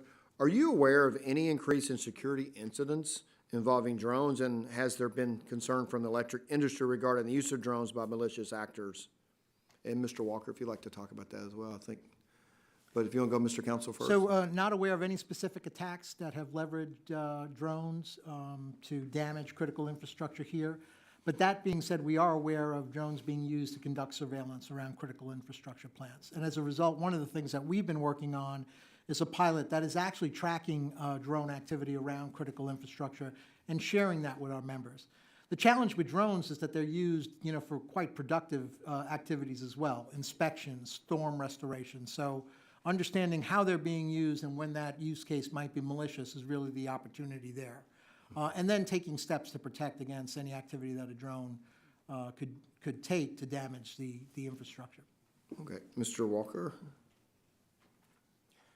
Thank you for the question. I think, as Mr. Cancel pointed out, the use of drones has significantly increased, but, and in many good ways, and they're used throughout the United States by our own utilities for, reliability purposes and surveillance of the system. But similarly, they can be used in nefarious ways by bad actors, DVEs in particular, who have physical access to locations to attempt to do and cause physical destruction in the United States. Yeah, because people have drones for so many reasons. For a reason, I was having a drone to kind of film me doing something along the Green River. Right across the river was Paradise, which is the big TVA gas plant. It used to be a coal plant. But anyway, so I didn't think about it till you were just talking. I wonder if somebody's wondering why I was flying a drone around, or somebody was flying a drone around following me. So anyway, thank you for your testimony, and I will yield back. Thank the gentleman for yielding back, and now recognize Mr. Peters for his 5 minutes of questions. Thank you, Mr. Chairman. This is a tough problem. We have infrastructure that's aging. It wasn't built for resilience, really. We've got extreme weather like wildfires, floods, all of which threaten the energy grid. We made unprecedented investments in America's grid last Congress. I wrote the Power On Act, which was included in the bipartisan infrastructure law, which will help build high-capacity transmission lines between states and regions. That'll give grid operators greater flexibility in times of crisis, but also help reduce electricity prices and promote economic development as energy demand continues to rise. This Congress, I hope we can build on that progress and enact additional reforms to build a modern, secure electrical grid. Yesterday, we introduced the FASTER Act with Representatives Vesey and Cardenas. That bill will give the FERC stronger federal siting authority for large, high-voltage transmission lines, streamline the environmental review process, and incentivize community benefit agreements to facilitate more local support for transmission lines along the way. And I hope that this committee will continue discussing and advancing bipartisan reforms to make the grid more efficient and more secure. Mr. Walker, can you tell us how high-voltage transmission connections among regional grids might give grid operators more flexibility to prevent blackouts during a crisis, particularly in regions that rely heavily on a few separate technologies? Sure. From going back to my work in the Office of Electricity within DOE, we looked extensively at building out the transmission system for the exact purposes you identified, and there is no question about the added resilience in the system if there's additional transmission lines, high-capacity transmission lines that are able to bring things like the renewable energies that Secretary Stockton spoke about earlier into areas that are highly, or have high density of load. I would offer that while that's also being done, the thing that I think needs to be added in and addressed more thoroughly is the utilization of high-capacity megawatt-scale storage. So while we're building out the transmission system, placing critical storage in those locations to help stabilize the grid and capitalize on storing some of the DERs throughout the system is a key component. And I know that the Pacific Northwest National Lab is working through the Grid Storage Launchpad on that specific issue, which we started as part of the study we were doing back in DOE when I was the Assistant Secretary there. Very constructive. Several of the most interregional high-voltage transmission lines have taken years to build, some 15, 18 years to even plan. And according to analysis from Princeton, we have to build 200,000 miles of new high-voltage transmission lines by the 2030s. Over the last decade, we built just 1,800 miles per year. In 2021, we built 386 miles compared to 200,000 that we need. Mr. Walker, then I'll ask Dr. Stockton, what are the major roadblocks to building high-voltage transmission lines at the pace required to maintain an affordable and secure grid? Thank you for the question. Based on my experience in this, it's really getting through the regulatory process. And so I think the legislation that will facilitate that will help. I would note that DOE previously was given that authority and capability and ran into significant legal challenges that had held up DOE's intervention in that. So I wouldn't be surprised that when FERC tries to apply these new authorities, they too will be at risk of dealing with legal challenges. Of course, those laws are made in this building, and those laws can be Absolutely. amended in this building, and that's why I get on the plane every week. Professor Stockton, you have any thoughts on that? Yes, I agree with what Secretary Walker said. Let me also add, though, that a way of maneuvering around some of these impediments may be new technology that increases the ability of existing transmission lines to carry additional voltage, and potentially, over the longer term, the use of high-voltage direct current technologies to, again, move massive amounts of power to meet exactly the reliability and resilience roles that you identified. Sure. Let's not avoid taking on a real problem, though, just because it's a hard legislative one. I mean, we should take advantage of all the technologies we can, but there's still this roadblock. And maybe Secretary Walker, maybe what reforms finally do you think we should consider in Congress to help build high voltage transmission lines faster? Thank you for the question. I think you've done the most important thing through the funding mechanisms you've provided through the IIJ and the IRA. And I know with regard to the regulatory modifications that will be provided to FERC, that should go a long way in motivating this to get done in an expedited manner. And I think perhaps one of the considerations would be looking back on the authorities that DOE actually has in this space and using the legislative power to actually be very clear about their ability to address things like defense critical infrastructure, utilizing their capability to site transmission. Right. And I'll let you know, as a climate action advocate, I think also we have to look at the length of time that litigation takes, and we have to constrain that significantly. And I yield back. Gentleman yields back. Now recognize the Subcommittee Chair on Energy, who just, I don't know if you're finished yet or not, but had a hearing going on for hours this morning. Mr. Duncan of South Carolina. 5 hours and 20 minutes. Secretary Walker, I'm interested in the transmission line issue. Who should pay for these multi-state, interstate transmission lines, say taking wind energy from Iowa, sending it to California? Thank you for the question.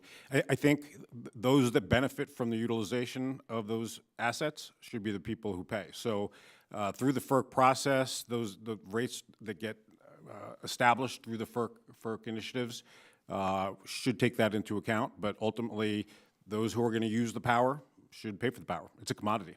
Or the ones that are selling it maybe pay for it for delivery, but not. Well, if the business case makes sense, then they'll do that, I don't right? think it does right now, but you're right. It shouldn't be the states that the power lines cross that don't draw any benefit from it, correct? Well, you know, what's interesting is we're dealing with a system that we've discussed here today that is the underpinning and the backbone of the United States. And it was developed through a monopoly system because of that. We've taken a system that was traditionally a monopoly and turned it into a business. And we're trying to make business decisions that comport with reliability, when the fact is that we should let physics decide how to make the most reliable, most resilient system. I don't disagree with you on any of that. I guess what I'm talking about is there's this desire to push transmission permitting and cost allocation so that certain renewable producers can transmit that utility of that electricity generated somewhere to be utilized, not by the states that those power lines cross. So I'm asking, should, in the case of Iowa wind farms, California utilization, should Nebraska or Wyoming or Colorado or Utah pay the cost of that? Well, I'll put it in a very They don't draw broad any term. power off Right. of it. If you need to bring your product to market, your commodity to market, then you should pay for the mechanism to do so. That's the answer I wanted. Mr. Stockton, as you're aware, the vulnerability of industrial control systems to cyber attacks has become alarmingly clear in the past year. Cyber attacks on Colonial Pipeline, Solar Winds, Oldsmar water treatment facility have shown limitation of current ICS cybersecurity. The House version of this year's NDA, including my amendment, authorizes the transfer of data and technology under DoD's more suitable awareness for industrial control systems program to local electricity providers. Both you and Mr. Chanoski have been familiar with this program as it was developed in partnership with APL and the Idaho National Lab. Can you expand on the impact of sharing this system that sharing this system will have? Mr. Stockton.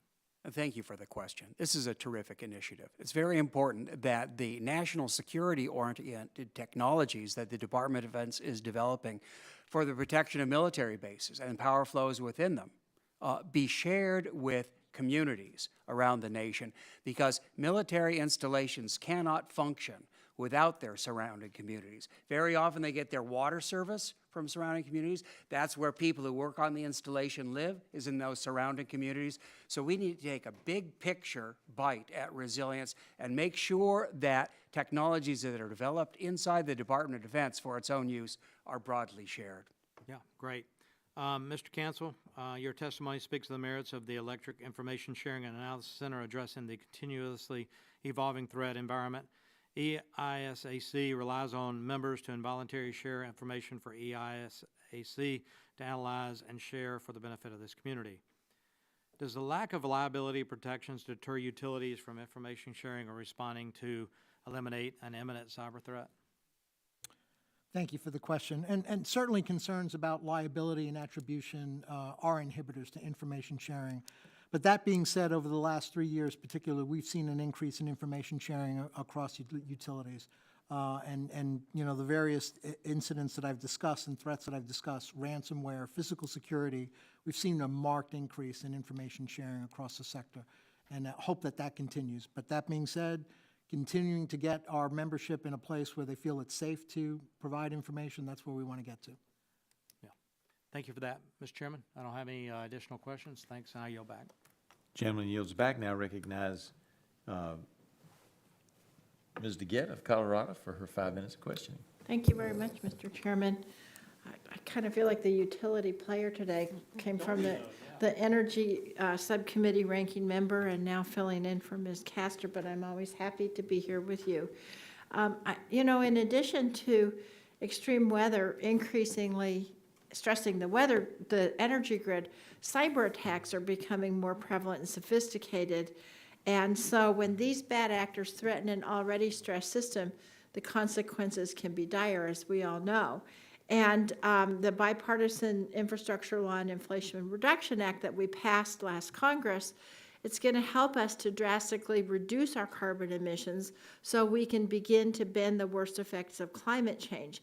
But as the energy transition progresses, we need to make sure that our grid is safe from cyber attacks. So, Mr. Cancel, how can Congress best partner with the energy sector to identify and address cybersecurity threats as we move through this transition? I think Secretary Stockton said it well before. Continuing to look at how we proactively build security into the grid of the future is the opportunity that's in front of us.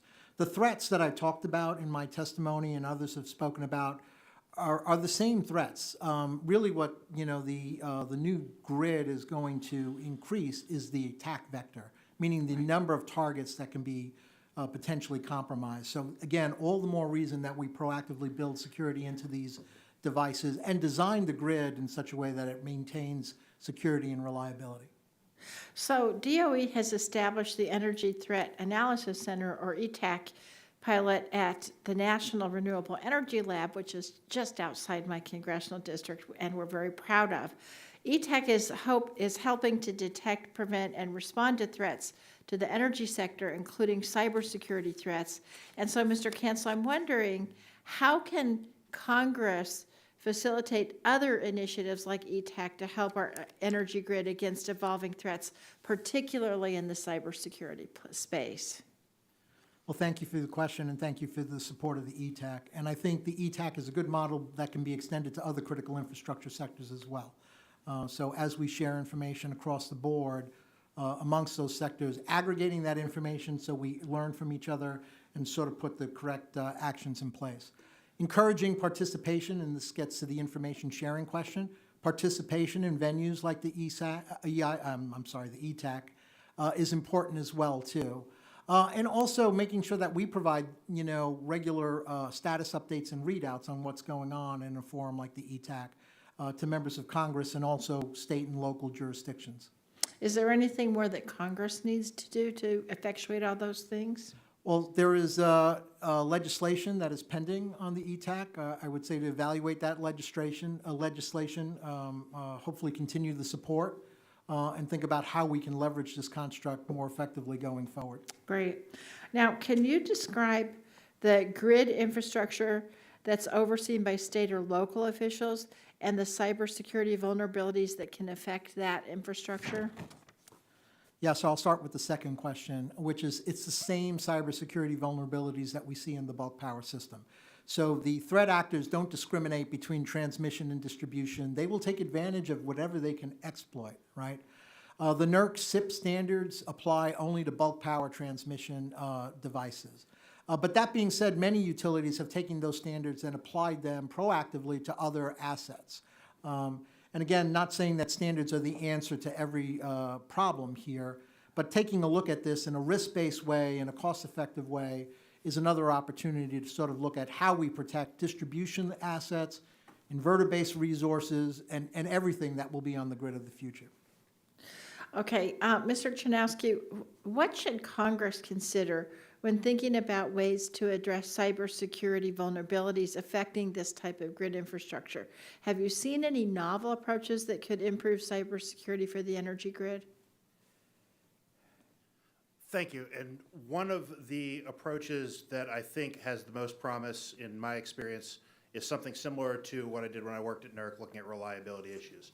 And that is the notion of good root cause analysis and trending the causes, identifying commonalities so that you can share them out. It's a model the technical differences between the applications, of course, but very similar to what the National Transportation Safety Board does with their Aviation Safety Reporting System, ASRS, which has dramatically improved the safety of commercial air transportation over the last several decades.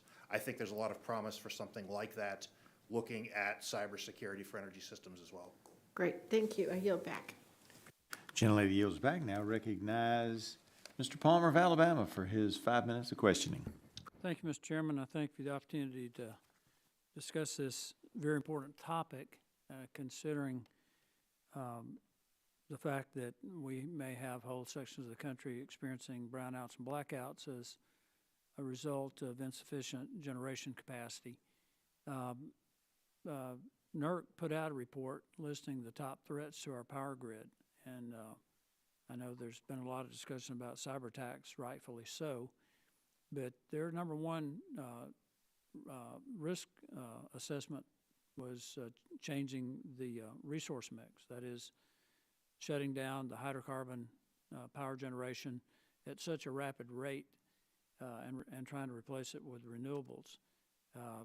I just wonder what your thoughts are on that and where we're headed over the next 10 years, because I don't think we're going to be able to replace that generating capacity with renewables in that time frame. Let's start with Mr. Cancel.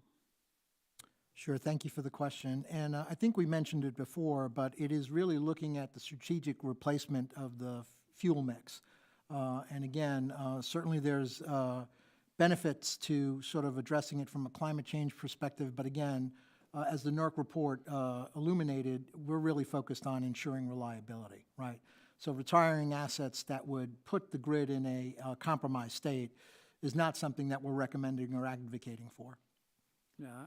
How about you, Mr. Chanoski? I would agree with Mr. Cancel. We have to be deliberate about this transition. We have to not resist the temptation to rush into failure, and also understand that it's not simply a replace X amount of megawatts of conventional generation with the same number of megawatts of renewable generation or distributed energy resources. You're not going to be able to do that with renewables because you've got the grid issues and the land use issues. Precisely. If you were going to replace hydrocarbon generated power with something, I would be suggesting small modular nuclear reactors, because they're modular, they're manufactured, they can all your testing can be done in the factory, then retested once they're installed, and you don't have the land use issues, and they can fit just about any part of the grid. Wouldn't that make more sense than over the next 10 years as part of the transition to low emissions, no emissions? Small modular reactors, I think, are going to be an incredibly important part of the transition. Idaho National Laboratory is the nation's nuclear laboratory looking at the research. And one of the other benefits of small reactor why I asked technology, you. thank you, is that these can be built on sites where you have retired generation, you already have access to the grid with the capacity that there will be more studies, but it's already not quite a plug and play, but the closest you're going to get at this scale. Well, you have that with our nuclear fleet, pretty much plug and play. Now, their top generate capacity is 150, 200 megawatts on a aircraft carrier.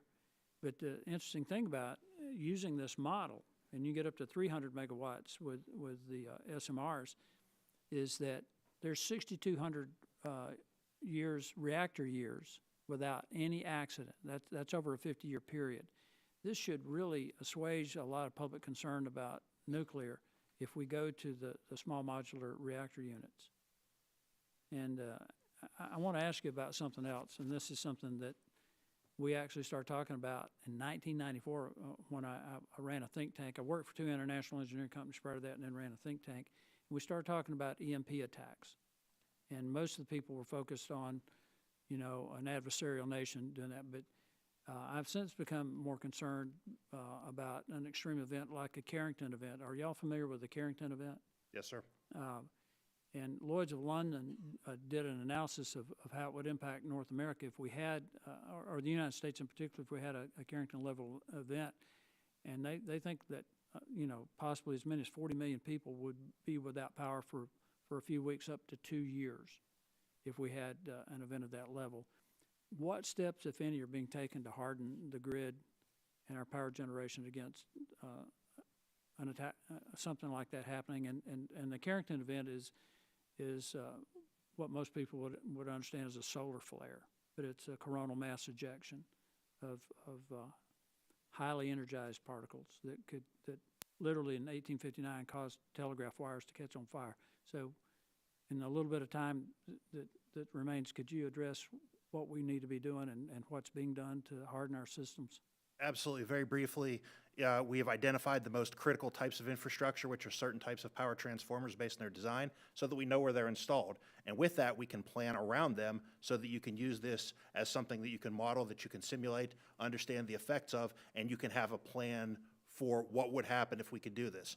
And sometimes you have enough time when one of these coronal mass ejection, these severe events are, that you do have a number of hours where you can adjust the system to be less susceptible to something like this. But we know where it is now based on those studies. Mr. Chairman, considering Lloyd's of London, with their reputation, has done an analysis of the impact of what the impact could be, it's a bit shocking to me that Congress has not paid more attention to this, and I am very encouraged to hear what he just said, that the National Laboratory is looking into us. I thank you for your response. Thank you, Mr. Chairman. I yield back. Gentleman yields back. Now recognize the gentlelady from Florida, Ms. Kamick, for her 5 minutes of questioning. Well, thank you, Mr. Chairman, and thank you to all of our witnesses for appearing before us today. And thank you to my good friend from the great state of Alabama for teeing up that EMP question. You beat me to it. So we'll just go down the line, starting with you, Mr. Cancel. First question, in your expert opinion, is an EMP a serious threat to our national infrastructure, particularly our electric grid? Yes or no? Well, yes, but it depends on the type of EMP event that you're talking about. And so I would draw your attention to the EPRI report that was issued in 2019 that does a very good job of sort of categorizing the various EMP events, including the Carrington level type event that was mentioned, but also talks about less impactful events and also what can be done to sort of help prevent that. The other thing I'd offer is that the electricity industry has been studying this problem for a while now, and some utilities have been making substantial investments in hardening their infrastructure to protect against this. So sorry for a longer answer, but I thought it was important to mention that. So a yes for Mr. Cancel, down the line. I would agree with Mr. Cancel. It exists in the world. It's on the table. It's a possibility. The EPRI study and the engineering that's went around it has identified some ways that we weren't aware of before where there are some reasonable hardening approaches that can be employed. Thank you, Mr. Walker. I apologize. Short answer. It's a very complex question, and I think it's highly dependent upon a number of different scenarios to play out, but the EPRI report, as Mr. Cancel noted, highlights that it is a threat, so I'll go with a yes. Okay. Thank you. Mr. Stockton. Yes, and the best way to manage this threat is to have an overwhelming nuclear deterrent. I appreciate that. I'm going to stay with you, Mr. Cancel, talking about the production of transformers being completely dependent on a global supply chain and some of the issues that we see with the minerals and the components being mined and manufactured in places like China. In my mind, that's a problem. So would regulatory reform be the most immediate and impactful thing that we can do in Congress to draw those critical elements back into production domestically for our supply chain for things like transformers? So I'll say yes, but I do think it's what we mentioned before, that taking a look at this strategically to ensure reliability across the grid and in the transmission system and the distribution systems is really the discussion that needs to take place to do that. Thank you. Mr. Walker, same question to you, as quick as you can. I do not believe that critical minerals that you're referencing are used widely in the development of transformers, so therefore they wouldn't really be applicable for How about slowing down. inputs? How about what? Inputs in general. You know, there's significant capability in this country to manufacture transformers, both distribution and large power transformers. It requires money, it requires investment, and by the federal government in the ability to put a stake in the ground with regard to what we believe is right. So we've talked about for years having a program for spare large power transformers in the United States. Heretofore, we have not established that in any meaningful way. And so we cannot produce in this country large power transformers that are over 450 megawatts because there's really not a market, and we've been buying we've been involved with a economic warfare, if you will, with places like China, Yeah. who grossly underpriced their large power transformers. Absolutely. And utilities throughout the United States, especially the federal governments, are forced through procurement laws to actually buy them. So Right. we've created a foreign market for these, and it's not economical, and we've driven down the profit margins in the United States such that it's just not a economically viable business. Well, and I'm running short on time, so I want to get to you, Mr. Stockton. You mentioned something very interesting, AI. We have seen an explosion here in the last couple of years of the utilization of AI and what that means, not just for one sector, but all various industries. Certainly, adversaries like China would use this in an extraordinarily aggressive way. How can we utilize AI in a defensive means to protect and bolster firewalls and protect the grid? The grid is already highly automated in many respects because of the speed with which operational decisions need to be made. We need now to begin to explore how we can harness these AI tools to further enhance our defenses and avoid the trap of relying on AI when China may be able to compromise those same tools. Absolutely. My time has expired, so I will submit the remainder of my questions for the record. I appreciate you guys. Thank you. I yield back. Thank the gentlelady. She yields back. Now recognize the gentlelady and the vice chair of this subcommittee from Arizona, Ms. Lesko, for her 5 minutes of questioning. Thank you, Mr. Chairman, and thank you to all of you for being here for quite some time. Mr. Chanoski, in your testimony, you included a consequence frequency chart of electric grid threats. Which threats should we put most of our resources into to prevent? For prevention, I think you want to look at those high consequence, low impact type events on that vertical asymptote right there, the things that have truly catastrophic consequences. Do you have the chart in front of you? Can you name off which ones you're talking about? So that would be the targeted sabotage at the very top, insider threats, cyber attacks against operational technology, industrial control systems. Okay. Mr. Walker, I went to the North Carolina substation site where there was a shooting. I noticed it was a chain link fence, and in Arizona, they usually have chain link fences around the substation. Do you think it would help to have a block wall around these substations where it's practical? I don't think that the entire grid needs to have that type of protection. However, I do believe that there are highly important backbone corridors throughout our transmission system that hold each of the interconnects together. And I would offer that those corridors would be protected in a way that we protect nothing else in this country. Because what that would do is it would help us ensure that the system doesn't go completely black and enables us, therefore, to use those corridors to actually rebuild the system where it may otherwise be impacted through cyber or physical means. So the backbone corridors should be protected that way. It's impractical to protect the rest of the grid that way. There's over 10,000 transmission corridors in the United States. But if we distilled it down to the couple hundred that are really the most important, as well as the transmission corridors that are designated as defense critical electric infrastructure as required by the 2015 FAST Act. And some of these protections, I've been told, are fairly expensive. So do you think that our government should invest in trying to protect some of these critical corridors? I think the regulatory models actually exist that would enable the companies that do this to make the investment. I think the encouragement or partnership with the federal government would help facilitate that, or through NERC. In 2019, Chairman Chatterjee and I hosted a technical conference, joint technical conference when I was at DOE, with that in mind, with making investments in the grid and utilizing the FERC rate-making process to socialize it across the United States, because really we were making the investment for national security purposes. And therefore, because we were making it for national security purposes, we also contemplated that there should be a mechanism to be able to, like an adder, like a FCC adder type thing on people's bills, to provide that extra security on the system. So I think the federal government should do it, because we're talking about national security, and every citizen in the United States benefits from that. But there is tremendous opportunity, and there has been a lot of work done in this space with regard to the ability to protect these assets. I would note that there's a number of labs that protect, Lawrence Livermore, Sandia, that actually protect the nuclear weapons stockpile.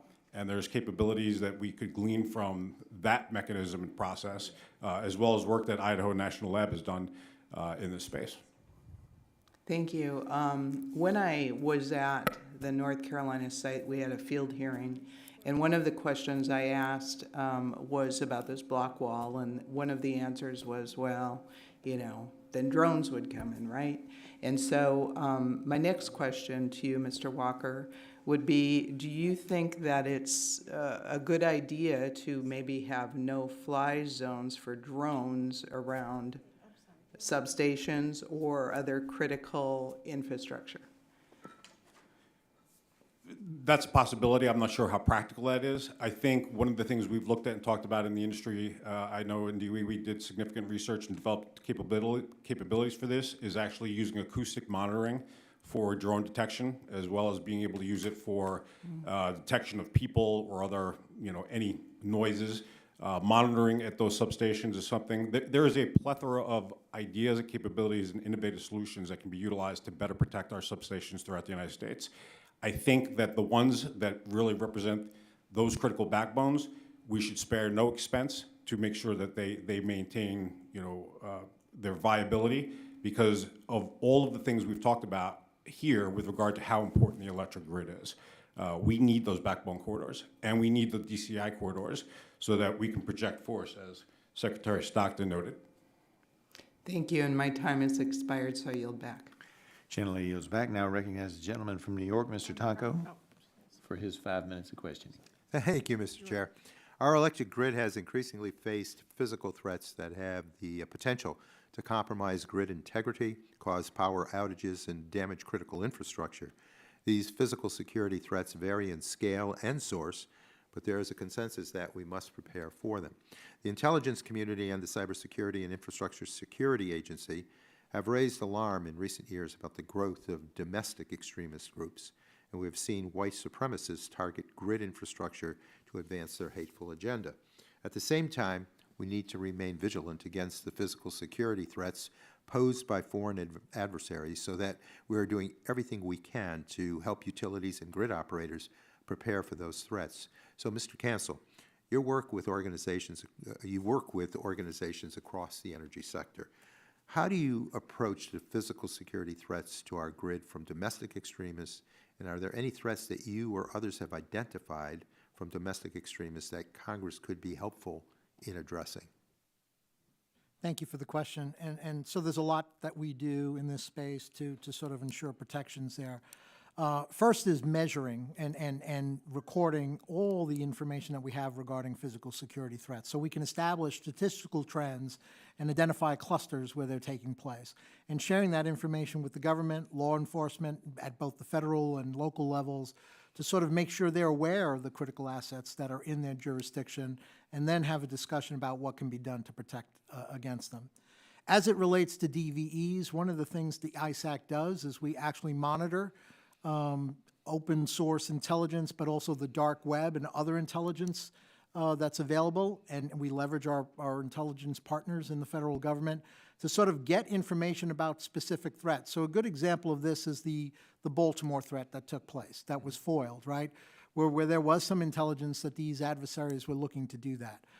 That needs to continue. The challenge there is that we have to be hyper vigilant and look across all those intelligence sources and identify potential threats to do that.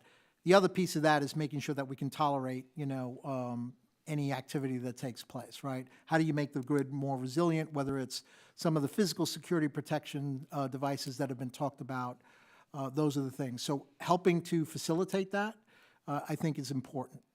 Thank you. And Dr. Stockton, you have dedicated your career to protecting our critical infrastructure from security threats originating from foreign adversaries. What are the most concerning physical security threats to our grid posed by our foreign adversaries, and what more should civilian organizations be doing to prepare for those threats? Well, thank you for that question. The risk that we're facing is one of failure of imagination, or if you want to put it this way, shooting behind the target. There are potential nation-state adversaries that may seek to use physical attacks, including advanced physical attacks, against that backbone infrastructure that Secretary Walker was just discussing. So there are a variety of hardening measures that we can and should take, but I'd like to look at it a little bit differently, and that is ensuring the rapid restoration of power, even if these attacks on large power transformers or other critical assets are successful. We need to make sure that we have adequate large power transformers spares, stored securely, that we can transport them even in a contested environment when the nation's grid is under attack, to make sure we can rapidly restore power. That's a big part of the resilience equation, not only protection, but rapid restoration that prioritize savings and sustaining lives and make sure that our national security facilities and functions can continue to do what they need to do. Thank you so much. And often it is impossible to fully eliminate the risk posed by physical grid security threats. That is why resilience is such an important part of mitigating risk. So, Mr. Cancel, how are utilities ensuring that Americans can keep their lights on even if they suffer an attack on grid infrastructure by domestic extremists? So thanks for the question, and I think it's what you just said. It's looking at it, looking at the problem in a risk-based way, looking at the assets that they operate and evaluating the risks that are posed by those assets, and also thinking through how an adversary like a DVE would take advantage of that. And to that end, one of the things that the ISAC does is we help to facilitate workshops where we work directly with utilities to sort of walk through that, to do a threat assessment of particular assets, and then decide what, if any, additional steps should be taking place. I think that's taking place across the nation as we do that. Thank you so much. Well, my time is just about expired, but I had some other questions that I'll get to the subcommittee to advance to the witnesses. So with that, I thank you for participating today, and Mr. Chair, I yield back. Gentleman yields back. Now recognize the gentleman from Florida, Mr. Bill for his 5 minutes of questions. Thank you, Mr. Chairman. I appreciate it. Thank you for allowing me to weigh on. Thanks for your friendship. This is a very important hearing. Again, hits close to home for me. While the substation attacks in North Carolina and Washington received more national attention, there were at least 6 attacks to substations in the state of Florida, 3 of which were in the Tampa Bay area, and I represent parts of the Tampa Bay area. These weren't rural substations. Most were in urban or suburban areas. Mr. Counsel, question. You mentioned that the EISAC held a special webinar and briefing in response to the attacks in North Carolina.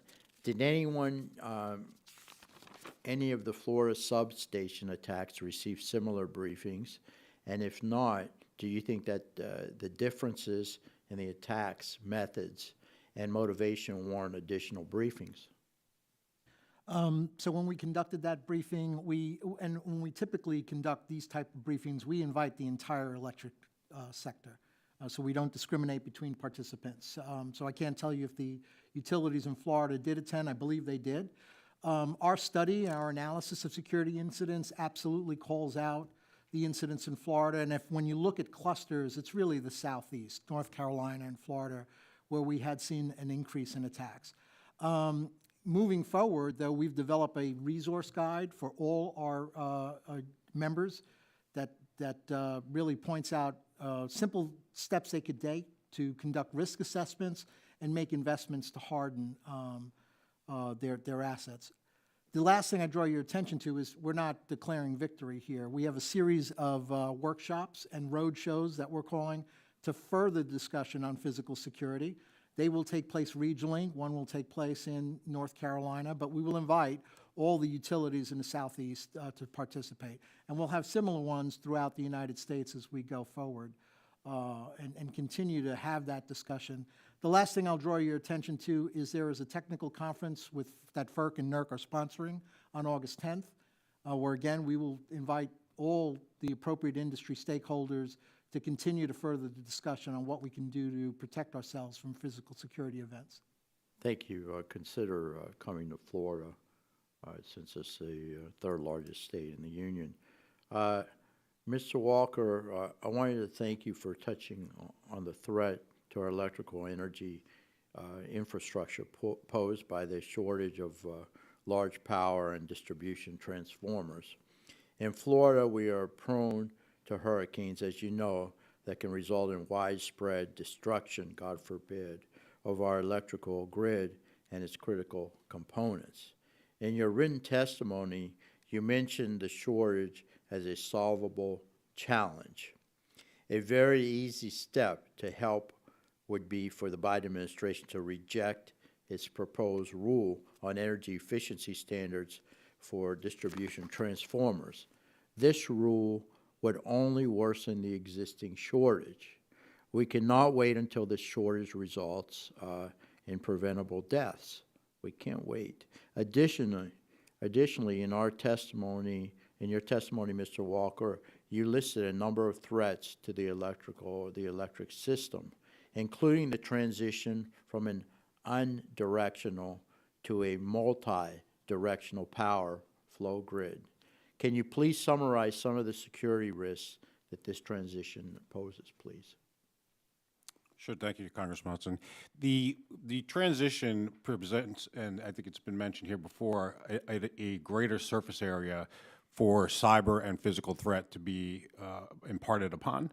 And so the system as designed and the control systems that we presently utilize and the processes we utilized were really designed for a top-down, from generation down to load. Things like the underfrequency load shedding that I mentioned in my introduction are very and highly effective when you have a system that is designed and operated that way. As you begin to integrate renewables, and I'm a fan of renewables, it's being strategically used throughout the system, but as you advance the integration of renewables, storage, all the other different components, the Internet of Things, that utilize or provide capacity on the system, they introduce different communication pathways which enable cyber attacks to actually interfere with the effective and efficient utilization of those assets. So as we transition, and I think Mr. Chanoski talked about, you have to design the system. You have to design the control systems so that they're cyber secure by design. What we're doing is we're driving the bus and we're trying to change the tires while we're doing it. And so we need to think about all of the different changes and the multi-directional flows that we are now starting to see on the system that the system was not designed for. And our automated processes in some cases were not designed for. And so engineering concepts that were utilized in the past may not be applicable as we continue to further transform the grid. All right, thank you. I appreciate it. And again, thanks for allowing me to wave on, Mr. Chairman. Appreciate it. Bye-bye. I yield back. Gentleman yields back. Thank you for his time. And now recognize Ms. Harshberger of Tennessee for her 5 minutes of questioning. Thank you, Mr. Chairman. Thank you for allowing me to wave on as well. Thank you all for being here because this has been enlightening. This is something that I'm waved on because I'm interested in. I represent East Tennessee. We're not too far from Oak Ridge. And I've talked to Peter Pry in my office prior, when I first got here in 2020 about the EMP Commission report. But this question, I guess, can go to Mr. Cancel or Secretary Walker. Do you think that distribution transformers are critical to grid security? And do you agree that grid security is critical to national security? Well, yes and yes. Yes, very good. You can go down the line if you want to, or Mr. Walker. I concur. Okay, I think you all probably do. Do you know how long the lead time is for the procurement of a distribution transformer, Mr. Cancel or Mr. Walker? Good. Or anybody on the? My understanding is it's about 18 months. Yeah.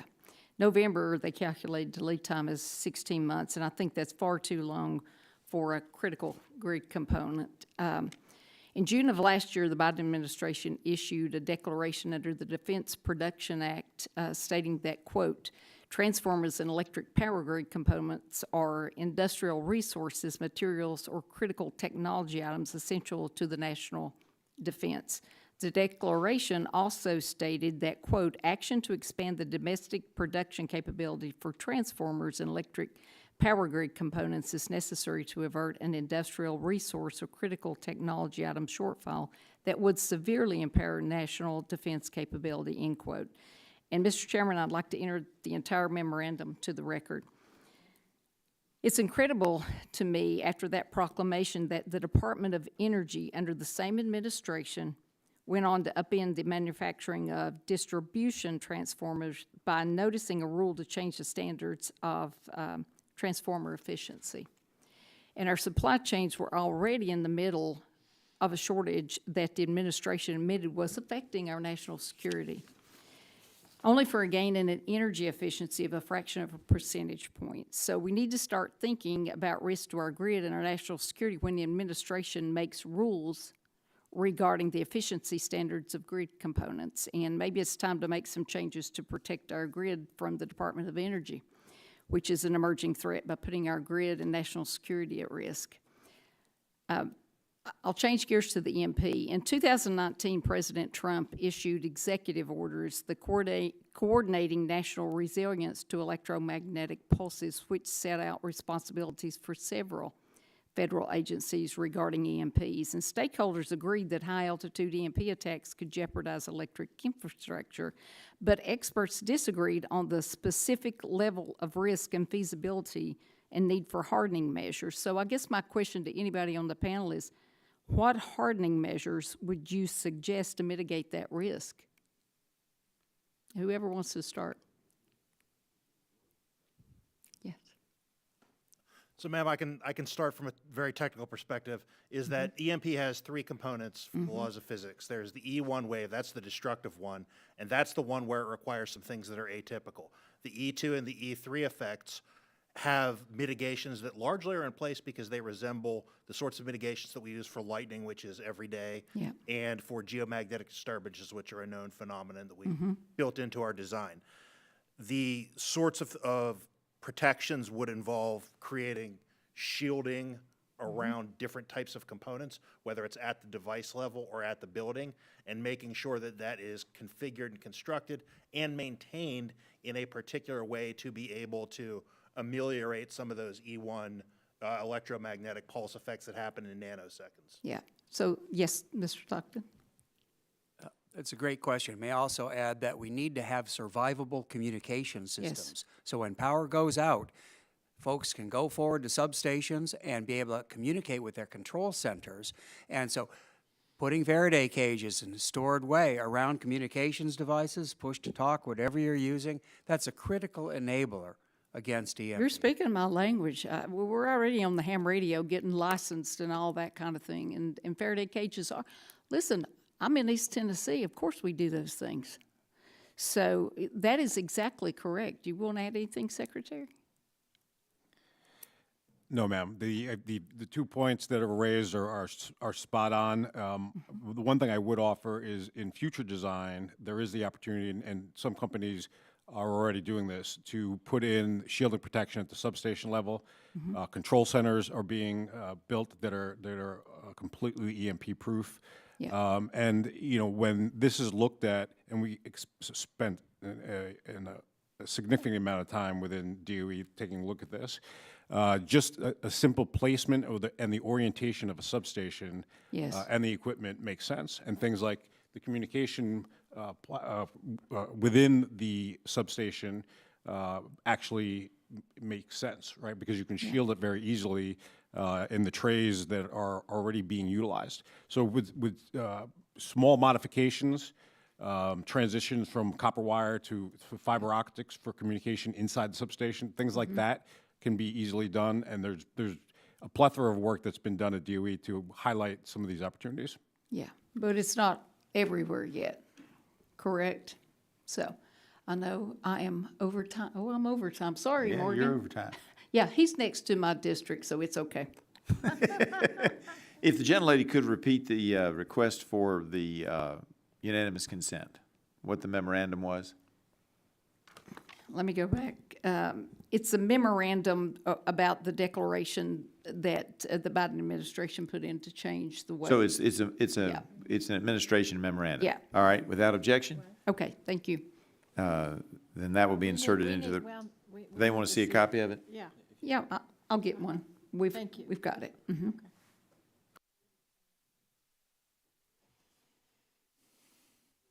All right. We'll then ask unanimous consent to insert into the record documents included on the staff hearing document list, which we will later create. Without objection, that will be the order. And we'll create that after you all have had a chance to take a look at it. Seeing there are no further members wishing to ask questions, I would like to thank our witnesses again for being here today. It has been very informative. We appreciate your time in informing us and the American people as to things that we need to be looking at to make sure that we have a secure grid. Pursuant to the committee rules, I remind members they have 10 business days to submit additional questions for the record, and I ask that witnesses submit their responses within 10 business days upon receipt of those questions. Without objection, subcommittee is adjourned.